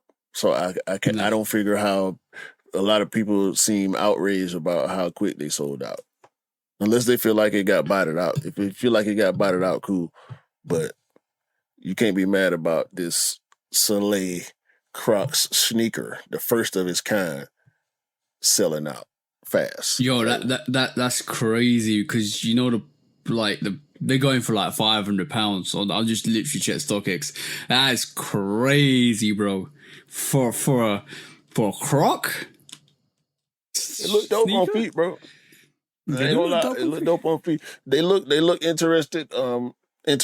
When we first saw them, I remember being a little intrigued about them. I can't remember exactly how I spoke about it. You know, it's a podcast. We cap sometimes. But it ain't like I'm finna run out and get them, but I will be interested in seeing what the black pair look like. Yeah, definitely. For sure. It'll be interesting to see what the black blue pair. Black or blue. I would like to see them in black or blue, and whatever color bottom they decide to put on it. I want to see what's next for this silhouette because I might make some considerations, bro. Yeah, be honest with you. I might make some I think considerations for this one. I think the first one's always going to be the best one. In terms of not the best one, the first one's always going to be quite expensive because it's the first of its kind, and that's what makes it kind of crazy. I'm definitely going to say, like, with a lot of these colorways, if you saw the Action Bronson New Balance, it's got a load of great colors on it. I do feel like right this moment in time, it's a good period to have vivid, bright. Not even vivid, bright. Different colors, different. Like when you look at this Salehe Bembury, you got green, you got pink, or like this light pink on it as well. It's all these different colors coming together to actually produce this sneaker. It's very. I think we're in an era where it does. If the colors go really well together, and it's a collaboration, it's going to do really well. It will do absolutely really well, and there is a lot of New Balances, especially Action Bronson New Balances, which are crazy, like crazy colors, and they just hit, absolutely hit. Yeah, he about to drop another colorway, so yeah, I think it's a different silhouette too this time. 2002, yeah. I think. Yeah. That's the one. I think that's the one. But yeah, it's great. It's no longer like only having like black variations or white variations. You got a load of colors you can actually pick from now, which is awesome. And it's gonna be hard to flex them. To be honest, you got to kind of think about what you're gonna wear with them. But that's the good challenge. Oh no, I might beat them. Might wear them work. Shit. If they drop some black ones, yeah. I might end up wearing them to work. Ain't no telling. That's the one. All right, cool. That was work shoe though, but yeah, because you're real expensive. No, not unless you got it for 160. Yeah, that is still expensive. £165. I was about to flex there. I was like, no, that's not expensive, but it is. But you really think about it, and we ain't made the money just yet. Yeah. Not yet. But yeah, let's move on to today's main topic, because I was thinking about this week, and I because we talked about Travis Scott last week, and it was intriguing to look at the fact that we're getting more Travis Scotts left, right, and centre, and I mean the lows, and he's got like 4 variations of cut the check sneaker. Like, why does like this main topic's about Adidas and Nike? Why is Adidas fumbling the bag all the time? Like, I don't understand when they're onto a good thing. They like for instance, I'm gonna bring up this this week we saw like Yeezys drop recently. We get more and more Yeezys, which is great for the people that want them. We're getting the Wave Runners back, or we're getting the Pirate Blacks. We're going to get the Turtle Doves. The Wave Runners was only kid sizes. No, we get the last set of Wave Runners is going to release on the last couple of days in June, like for the release. I think it's touted from like the 27th of May to the 13th of June, and then we're going to get more releases from the 6th of June to the 13th of June, and the Wave Runners full men's sizes is coming out then. That's the last couple of sneakers they're going to release, and they're going to be the hyper sneakers they're going to release. But we see it we've seen it, like Nike can keep producing Travis Scotts, keep producing A Ma Manieres, keep producing these collaborations, and people still want them badly. And then when you look at Adidas, they have a 2-year period when they have a 2-year good run, and then when they try to drop them again, they just don't work. It doesn't work. It feels like there's a disconnect, a massive disconnect. The reason why I say this is, like I'm basically going to reiterate, Adidas gave employees discounts this week. I'm talking about if you couldn't get the Adidas sneakers on the Confirmed app, and if they were sitting, 3 days later, they gave the employees discounts, about 60% off the sneaker. So if you were an Adidas employee, you could go and get the sneaker for 60% off, which is like $84, right? And I physically saw that. Then they're talking about any of these sneakers not dropping, they're going to drop in the outlets. That's crazy. This was happening when Kanye was still there. This is not like it's because Kanye left. We were seeing Yeezy 350s in the store sitting and Kanye was still there. Why, bro? It not happened. 350s, not here. I saw it. The Kanye West was still here, and we were seeing 350s sit in the store. We didn't. I don't recall seeing 350s. I remember seeing 380s. Yeah, and 380s. I remember seeing the 350. The what is it? V2, the knit ones. It wasn't V2. V whatever it was. The funny looking 350. They look even funnier than the original. The V3 compacts. The compact, yeah, those were sitting. Compacts. The basketball joints was sitting. Yep. But I don't really remember any colorways. Nah. Here, no colorway of 350s really sat anywhere. Yeah. But the resale wasn't necessarily going crazy like it was before. That's for sure. And I know a lot of resellers had a lot of pairs of Yeezys that they couldn't get off of. The slides, if they wasn't slides at that point, they couldn't get off. They were still buying them up. Now, albeit I do feel like it was still majority, at least half resellers that was buying all the pairs over here, but they wasn't quite sitting on the shelf. You might have been able to find a pair online here or there, but if they weren't sliding, the slides were impossible still. Yeah, slides are the reason why I think slides did well, and foam runners. The reason why I think they did well was because the reason why I think they did well was because basically they were at a low price, and they were easy to buy up, or pretty much majority of the stock. And then there's still people that wanted them, and that's what drove the actual market. People want them. People want to wear them. People like if I can get a slide for like maybe £50, that's fine. I'm gonna buy it, and that was the narrative. But when it came up to like 350s, 380s, 700s, a lot of them were sitting. A lot of them, and resale 700 sat too, yeah. Yeah, 700 sat over here. Yeah, so you just saw the resale market just decline. But why?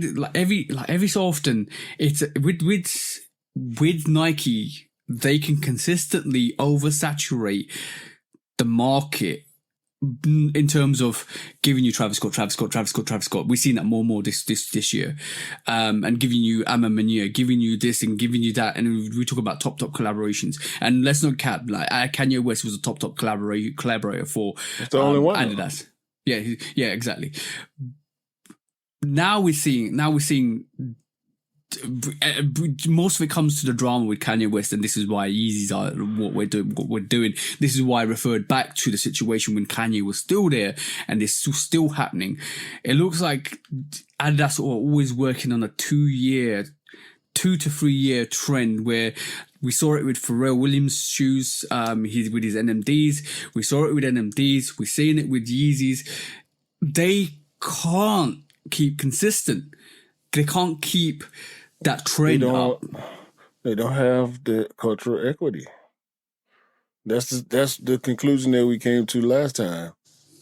When the NMD fell off, so did Pharrell, because it was about Pharrell doing what he did to a silhouette that was already popular.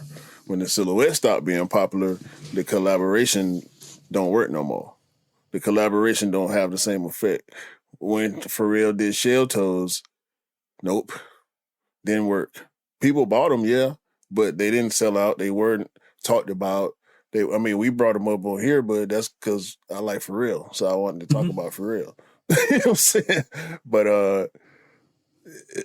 outside of Yeezy, when Pharrell ran out of silhouettes, that worked.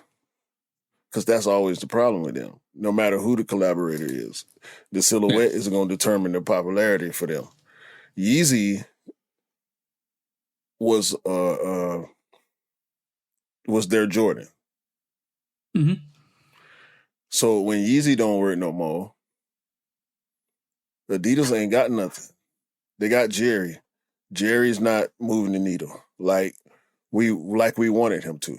because I wanted it to work for Fear of God.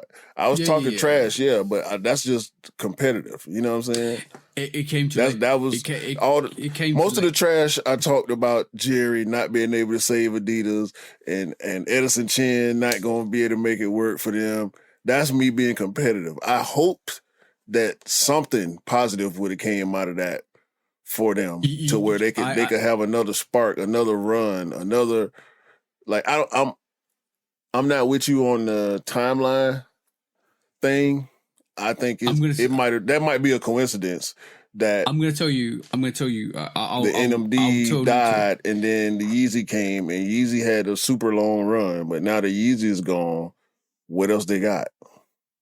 I'm gonna allude to that Jerry Lorenzo a bit more, because basically when he left Nike and went to Adidas, a lot of people wanted to see what he was coming with. A lot of people waited to see what he was coming with, and then people stopped waiting. Then they stopped waiting. It came to a point where it became sour. It almost became to a point where people were like, what's happening? Where is it? See what I'm saying?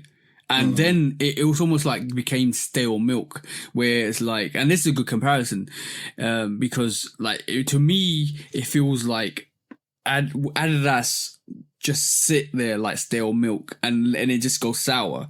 But with Nike, it's like fine wine; it just ages well, and that's the comparison I'm doing, because when Jerry came from Nike, everybody wanted to see what he's going to do with Adidas, and it took years to get to this point here.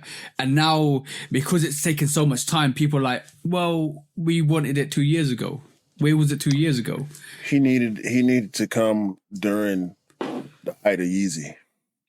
He needed to add to what Adidas had going on when they were in a good competitive space with everybody. Not just with Nike, but New Balance and Asics and Crocs and, all these other companies. They had problems when Yeezy was rolling. Everybody had problems from the amount of attention and money that Yeezy was generating. Every company that was dropping sneakers had issues with that. Kanye was taking, Yeezy was taking money out of the pockets of Nike, New Balance, all of them. Everybody. But we ain't got no choice but to acknowledge the fact that he was all they had at that level. Like Nike has, and New Balance has too many silhouettes, and the collaborators come and they knock them out the park. And let's rephrase that. Let's rephrase that. Nike and Jordan brand have too many popular silhouettes that they can use. And that's where it is. Not the fact that Adidas haven't got the same amount of silhouettes. It's Nike and Jordan brand got popular silhouettes that people love. Asics can keep making gel-like collabs, and they gonna work better than any of them other collabs that Adidas dropping all the time. Even when we talk about them, we bring them up and we see how dope they are, and we don't hear about them no more. And next time you see it, it's on sale. Yeah. Like that A6 Marvel pack, bro, that X-Men pack. Come on, dog. Yeah. That thing disappeared, bro. And sure you don't hear about it no more. But you ain't gonna find no pairs on sale. Do you know what it is? You also forget the marketing. We know like Adidas marketing is great. Like not Adidas, Nike's marketing is great. We know that for a fact. We know that. Oh, they got his Ant-Man right now, bro. Yeah, they got Adidas has got Ant-Man. I'm gonna say this, and you know what? It probably, if it happens, if it doesn't happen, I don't care, because I do feel like Ant-Man's going to be a Jordan athlete or Nike athlete one day. That's happening. So. That's happening. But he's going in though. He made a new commercial. Yeah, I mean, his commercials be funny, bro. His commercials be funny. See, if y'all ain't seen, check the new Ant-Man commercial where he addressing the haters. Ant-Man's so Atlanta, bro. He's so Atlanta. I love him to death, man. We must protect Ant-Man at all costs. But it's like when we talk about staple of collaborators, we obviously we've seen Edison Chan leave, Sean Witherspoon leave, but then they replaced obviously Virgil, God rest his soul, he passed away, but he set the trend for like whatever we're seeing now. Travis is there, Union's there, A Ma Maniere's there. Everybody, bro. You ain't got to go down the list. No, exactly. It's too long. Because you're going to end up leaving somebody out every time. Yeah, and shout out to everybody that's collaborated with Nike and Jordan brand. But and New Balance lives long too. It ain't just Joe Fresh Goods. It's a staple of collaborators that really, and like, let's be honest, bro. The Jordan 1 is not doing well, but everybody wants that Travis Scott one low. Everybody will want that Travis Scott one high when it comes out, when he does one, when he decides to do one. Everybody wants that Jumpman Jack sneaker, which is his own silhouette. Like that, the influence that their staple of collaborators bring to the table is crazy. Like when we talked about A Ma Maniere and you just set the standard with that A Ma Maniere 3, and bro, they do their thing. I just don't see it from an Adidas perspective. And you're right, you were absolutely right there when you talked about Kanye West being the only, because who can they rely on now? Bro, at this point, like I said, all they got is Ant-Man. Ant-Man doing good, so they had to hope for that to continue in the future. However, and they got to hope that he don't want to leave. However, because Nike should have threw a big enough bag at him for him to go over there. I think that's the only reason he probably went to Adidas, because Adidas offered him the most money, and I think he's also. Maybe other brands didn't see his potential when Adidas did, so shout out to them for that, possibly. Yeah. But at this point, we went from looking to give horse in the mouth to beating a dead horse, because this conversation is boring. Yeah, like I know. They just ain't got it right now. I don't. The only reason why I raised this is because right now we talked about last podcast, we talked about how Travis Scott is basically making silhouette after silhouette colorway after colorway after colorway after colorway of the Jordan 1 low. The Elkins is going to be the biggest Travis Jordan 1 low release ever, because it's the most pairs sold, and it still went. And it's like Nike can't do no wrong. Nike cannot do no wrong, because they will keep doing this, and we'll keep buying it, and we'll keep loving it, even though the Jordan 1 low regular GR sneakers don't do well. So that's the question, bro. Like, that's why I thought, why can't Adidas replicate that? Because they don't have the juice. They don't have the materials. They don't have the silhouettes to do it. That's the conclusion every time, bro. It's the same conversation. Do better. They ain't got it. People don't want what they got to offer outside of soccer. Yeah. Outside of soccer, running, and a few basketball silhouettes, they just ain't got it. Yeah.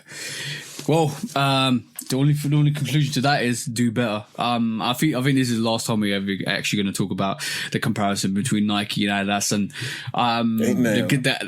the Gazelle wave ain't going to last for long. Like, I can't see that lasting for long. Show toes are going to be, give it another 2 years.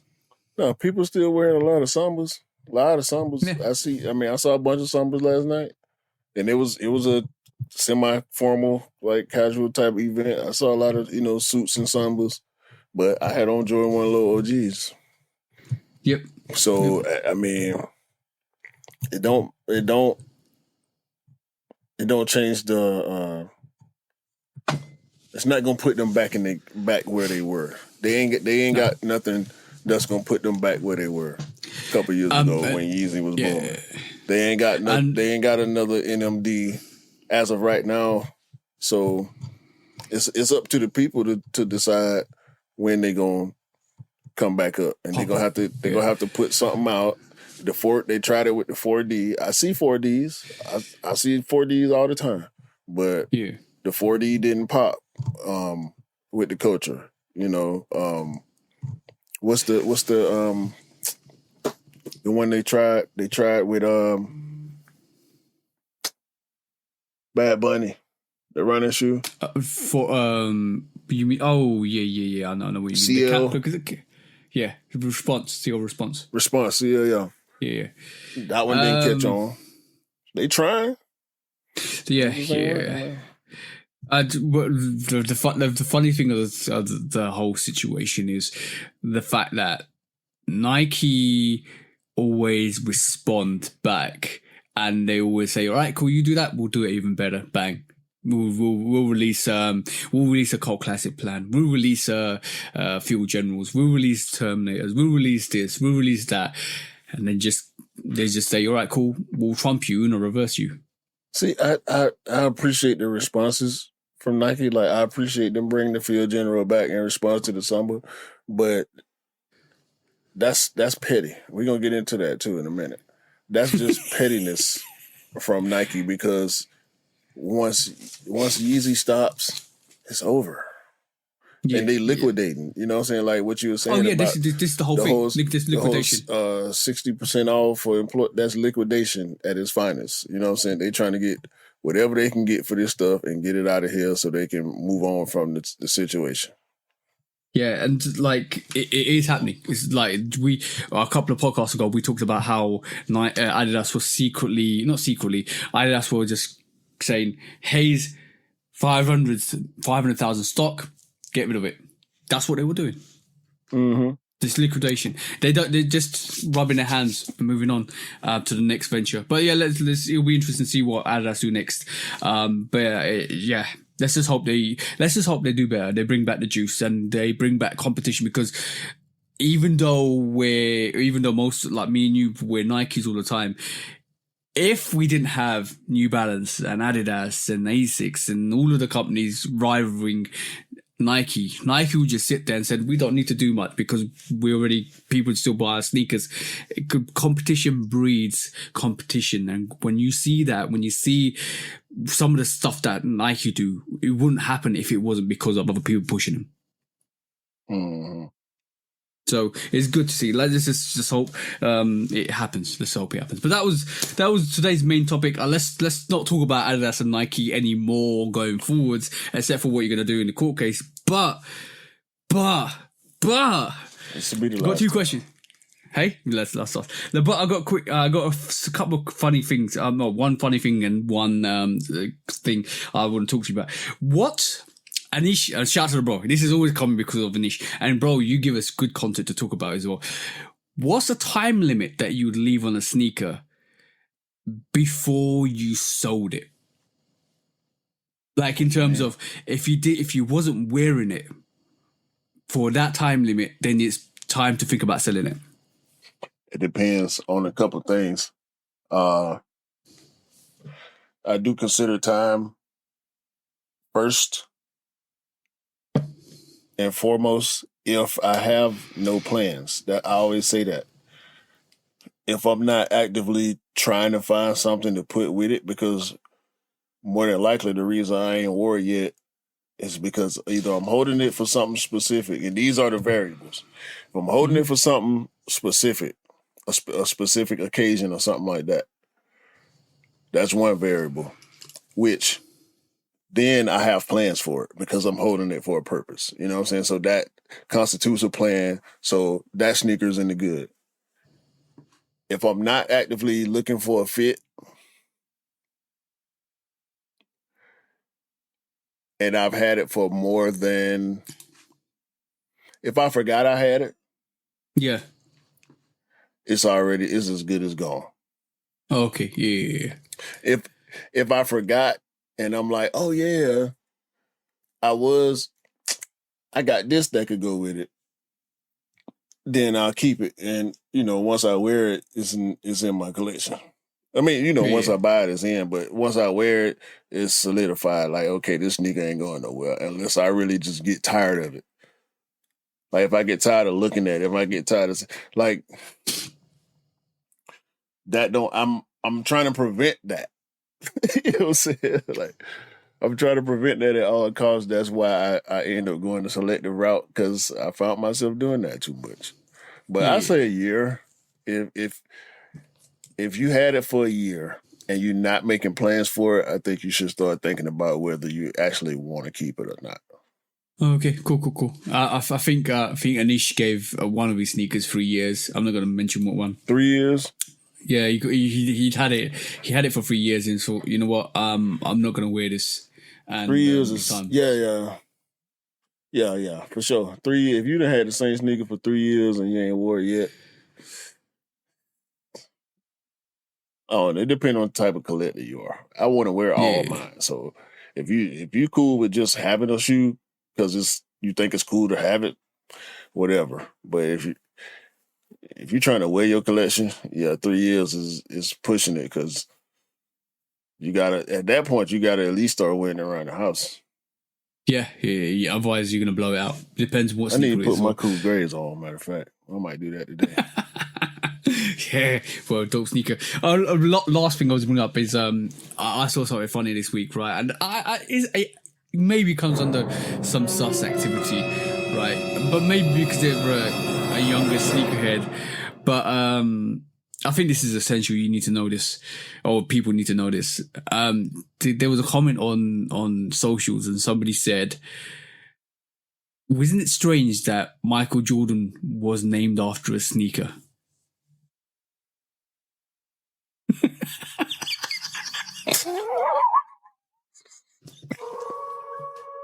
What the? albeit that they were young. But come on. Yo, Michael Jordan was named after a sneaker. Get the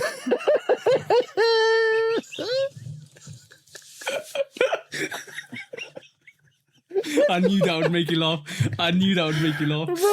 You know what? This comes back to what Triple H said in the Complex, when he went to Complex, is the fact that Michael Jordan is now outlived his sneaker. The shoe is more popular than him. Yeah, and because of Travis, it's that Travis effect. Because people are like, Travis, Jordan 1 low. Why is Michael Jordan named after Jordan?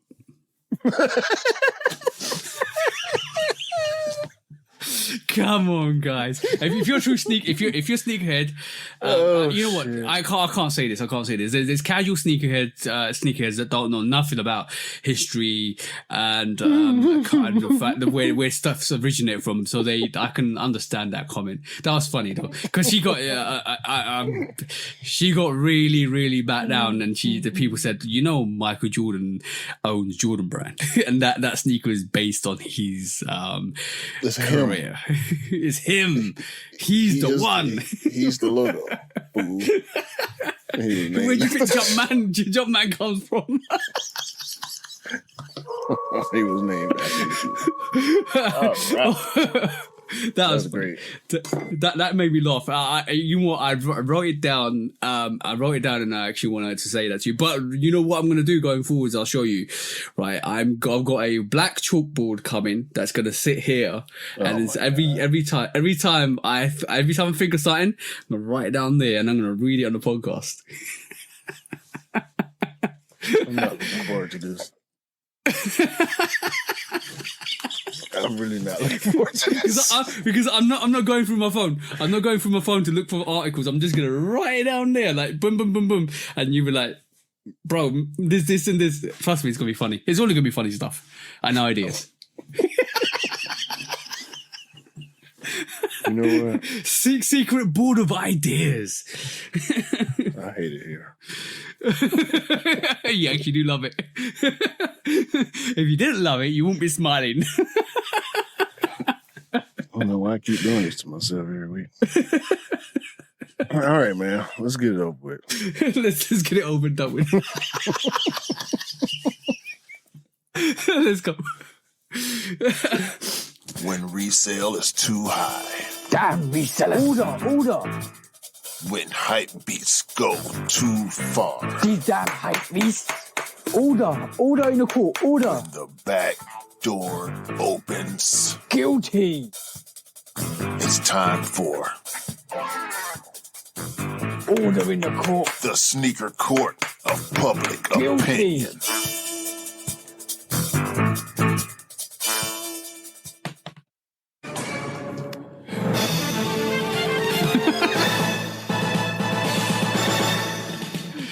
Guilty! Welcome back to the Sneaker Court of Public Opinion with me, Judge Public Opinion, and my slippery fingers, which are actually pressing the wrong soundboards today. But,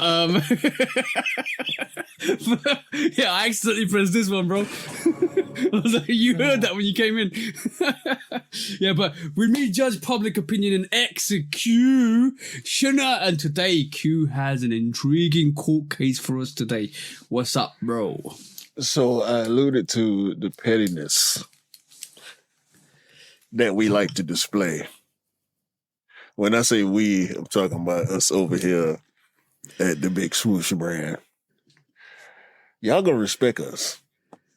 If y'all don't, we gonna find a way to get on y'all nerves so bad that y'all gonna be willing to spend money to try to keep us from trolling. But we so good at it that it's not gonna work. So apparently, one of the lawsuits, because we just looked at the big ones, we saw the technology lawsuit between Nike and Adidas. But one of the lawsuits was one of the trademark lawsuits.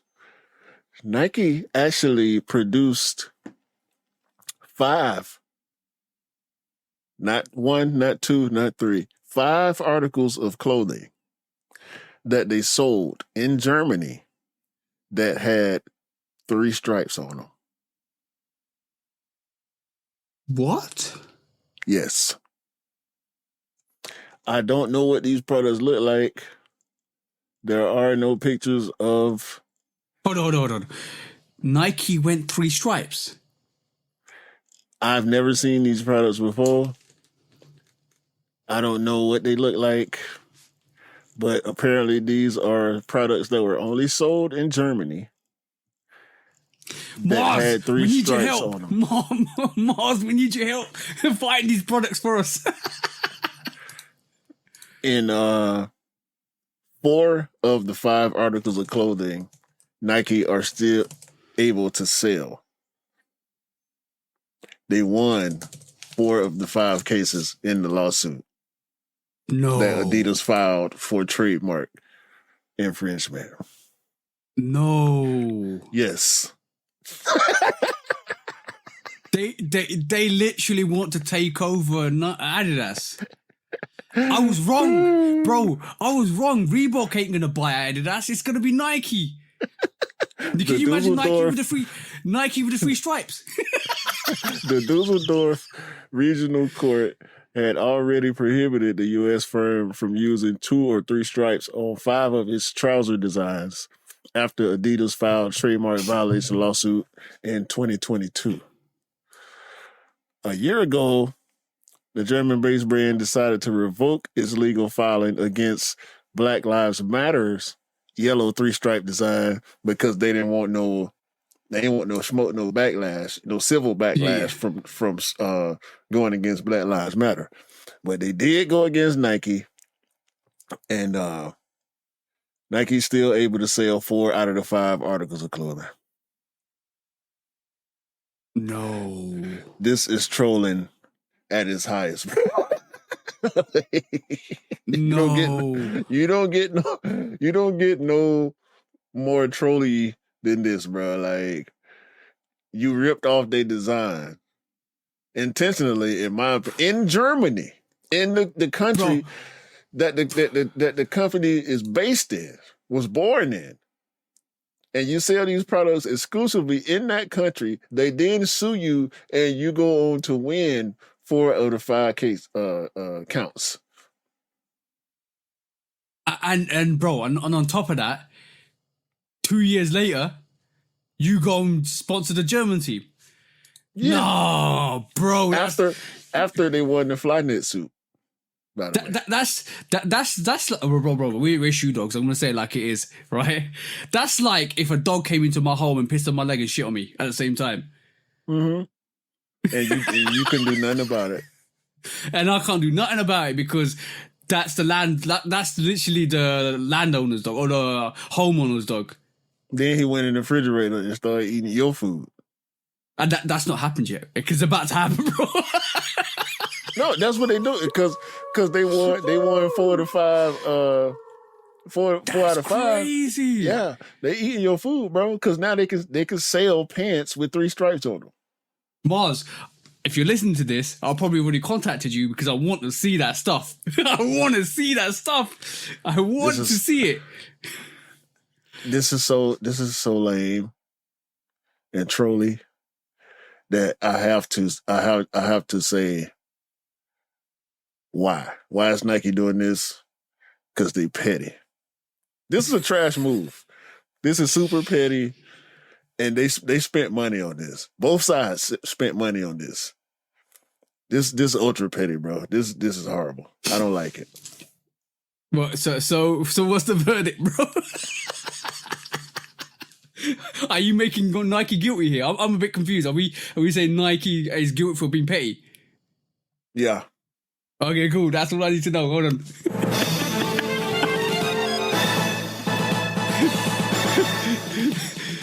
Nike, you're guilty of pettiness, of the downright audacity of actually basically telling us that you're gonna buy. Well, first of all, 2 years ago you did the 3 stripes Nike. 2 years later, you basically bought a German team. And maybe 2 years later, you will have a Nike Adidas collaboration when you buy them. I don't know, maybe possible, but you're being paid right here. That's all I'm saying, bro. This is crazy. That's crazy. I did not know that. I did not know that, bro. Can you imagine it, bro? Nike swoosh with 3 stripes, like literally 3 individual units all come together with a Nike swoosh. That's crazy. That design is crazy. I want to see it, bro. I still ain't seen it yet. We gotta find it. No, you know what I'm talking about. Where you got a swoosh and it's cut into 3 bits, top, middle, bottom. No. Don't try to describe it to me. Yo, I want to see it. I want it to be real to me. I want to see if Adidas had a legit gripe. That's why I want to see it. Okay. We win. That's petty. That's petty. That's pettiness 101, bro. That's pettiness 101. Hey, it might be pettiness 102. Cool. I don't know. That's advanced pettiness. Yo, if it's advanced pettiness, isn't it pettiness 1,000%? This is like the trigonometry of pettiness. You know what I'm saying? You ain't playing chess anymore. No, Nike's not playing chess anymore. They're playing 4D chess, bro. You got levels to this. You know what I'm saying? You know what I'm saying? This is the World Cup of pettiness right here. The Super Bowl of pettiness. You know? Oh, man. That's...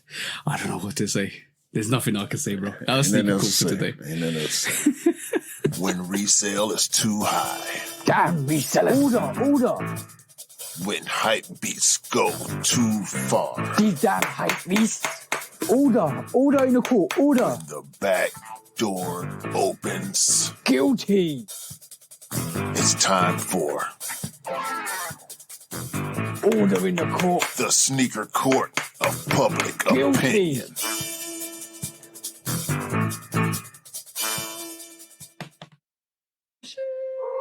Oh, yeah. that was interesting. That's something I did not know, and I've been tapping up a couple people to ask questions about because I know Marcel probably does know. So I'm gonna Marcel, you probably already got a DM from me now. I need to know. We might actually do it. We might actually bring it up next week. But I need to know. I need to do this some is research. Yahoo Finance that reported it. And bro, you know me already, yeah? You know me already. Mm-hmm. I'm deep diving. Rabbit hole. Yeah. Yeah, I'm going down the rabbit hole. I'm gonna pull up Allison and a rabbit in this one. I want to see it. I'm telling you, I ain't been able to find it, but I want to see it. Yeah, there'll probably be people that do it better than me to find out information, but I go in hard when I do stuff, and Q will tell you. Sometimes I can be overly bearing. A little bit. That's what my missus said to me. You need to stop sending Q stuff because you're being too full on. I was like, right, cool, sorry.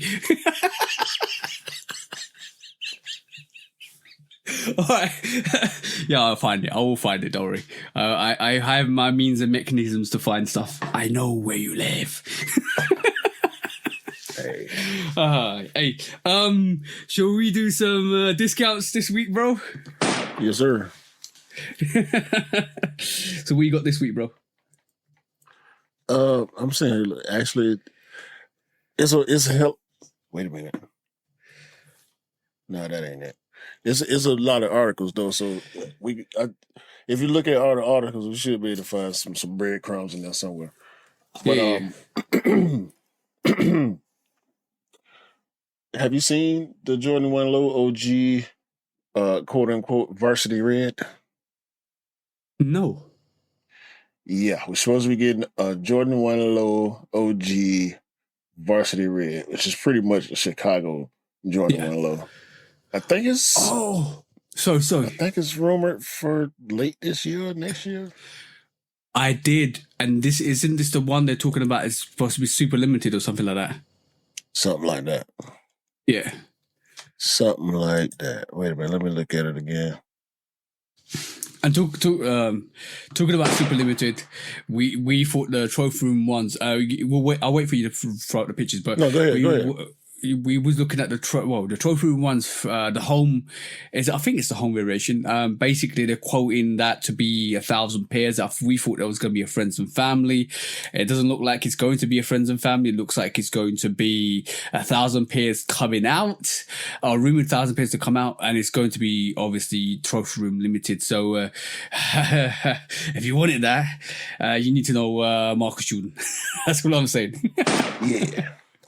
Yeah, this varsity red is supposed to be coming out this summer, so okay, cool. It's looking good though, looking good.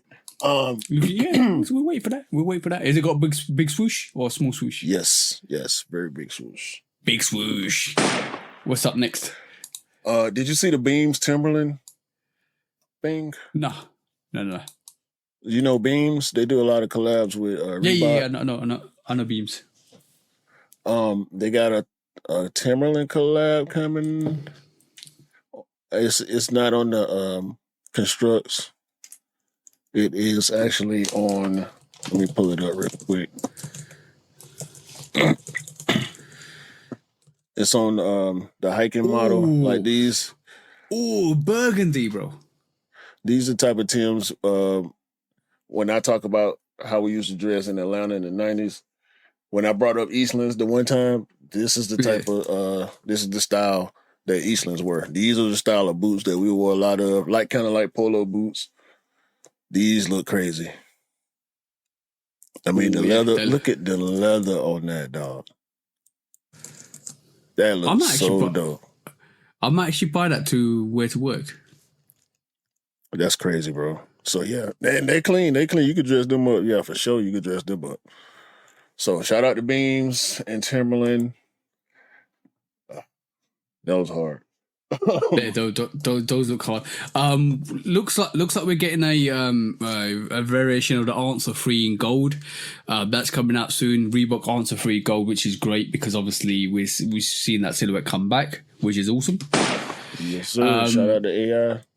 Shout out to AI. They look absolutely dope. Go and check that out. If you can go and look at that, just put Reebok Answer 3 gold and you see the variation. Very beautiful. It does look great, to be honest. So actually, you know what? I'm gonna pull the picture up because I'm not giving it justice. This picture is absolutely phenomenal. And while you're doing that, Adidas also got a crazy one in a red suede. Look at that. Oh, if I can get the picture. Yeah, I did see those. They're crazy. Crazy. AI, man. That looks crazy. We're going. Yeah, the leather looks crazy as well. They're calling it Turo. I'm not going to go that far. because it's a bite. We know what's up. It's a red and black crazy one, aka Kobe one. Yeah, I actually saw that silhouette. I actually saw the silhouette in Foot Locker. That is a heavy sneaker, bro. Very heavy sneaker. Yeah. Moving on. Any more you got? I got Adidas Gazelle Olympics. It's a red pair of gazelles with the Olympics logo. It's a dope sneaker. And you did mention gazelles too. Yeah. Did you see that one? No. Let me share it with you right quick. This might be. I think Mars might be going in for this. Oh, that's actually nice. I like the way they did the actual the tongue on that with the Olympic torch, which is great. Absolutely dope. Guys. If you're listening to us, go and check out the models we're saying, the Olympic Gazelle. It's worth just checking them up to have a look at them while we're talking. But anything else on your side? So DT96 Max, a white and gold colorway. Dion was showing off the other day. So we should be getting a white and gold pair. It was a retail pair. It had the air bubble on it. So yeah, I saw that. And by the way, he did say who else has got their face on the sneaker, didn't he? Was it Dion? No, it wasn't Dion. It was prime time. Yeah, Dion said it. Yeah, Dion said yeah. Spike Lee, the only other dude I can think of. Yeah, right now. With his physics, yeah. Yeah. Jordan, Year of the Snake, 2025. We are getting 2 men's silhouettes and 3 women's silhouettes. We're getting a Jordan 1 low OG for men. We're also getting it's one of the Tatum 3. Yeah. Year of the Snake.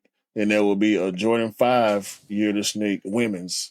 There will be a Jordan Low SE, Jordan 1 Low SE, and also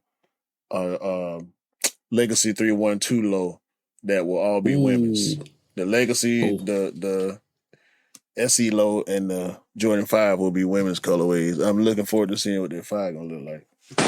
Yeah. And by the way, the Dunk Low Philly dropped. It's pretty much what Nike gave Philly. They gave us the 95. They gave Philly the Dunk Low. Yeah. I thought it was. They going back to what I said earlier. They're starting to make more regional exclusives as well. Exactly. And like with the SBs, yeah. Which is you can only get it in Philly. Yeah. This is why we moved the way we did for the Atlanta 95s, and this is why you got to move a certain way for the Phillies. It's good. It's good to see. I think, shout out to Scott, you mentioned this the other day, and then I kind of clocked on to me. We saw Soulfly do the Soulfly 8s. We saw Soulfly do the Soulfly 13s.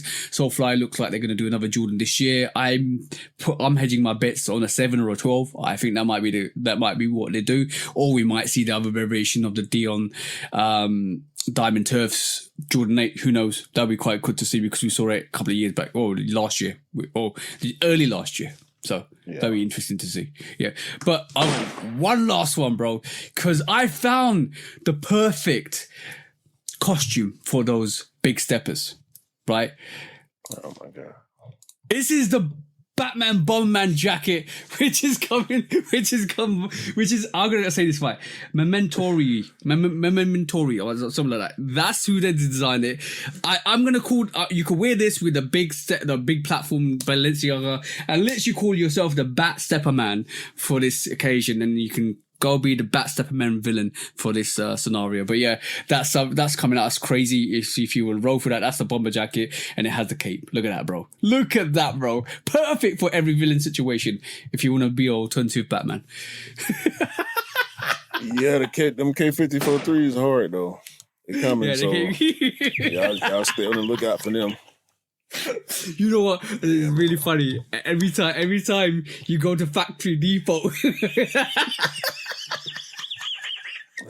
They dope, bro. I mean, K54, you know, like I said, the last couple of years, you know, it wasn't even K54. I'm thinking about the the PSG 7s. The K54 7s didn't do too well either.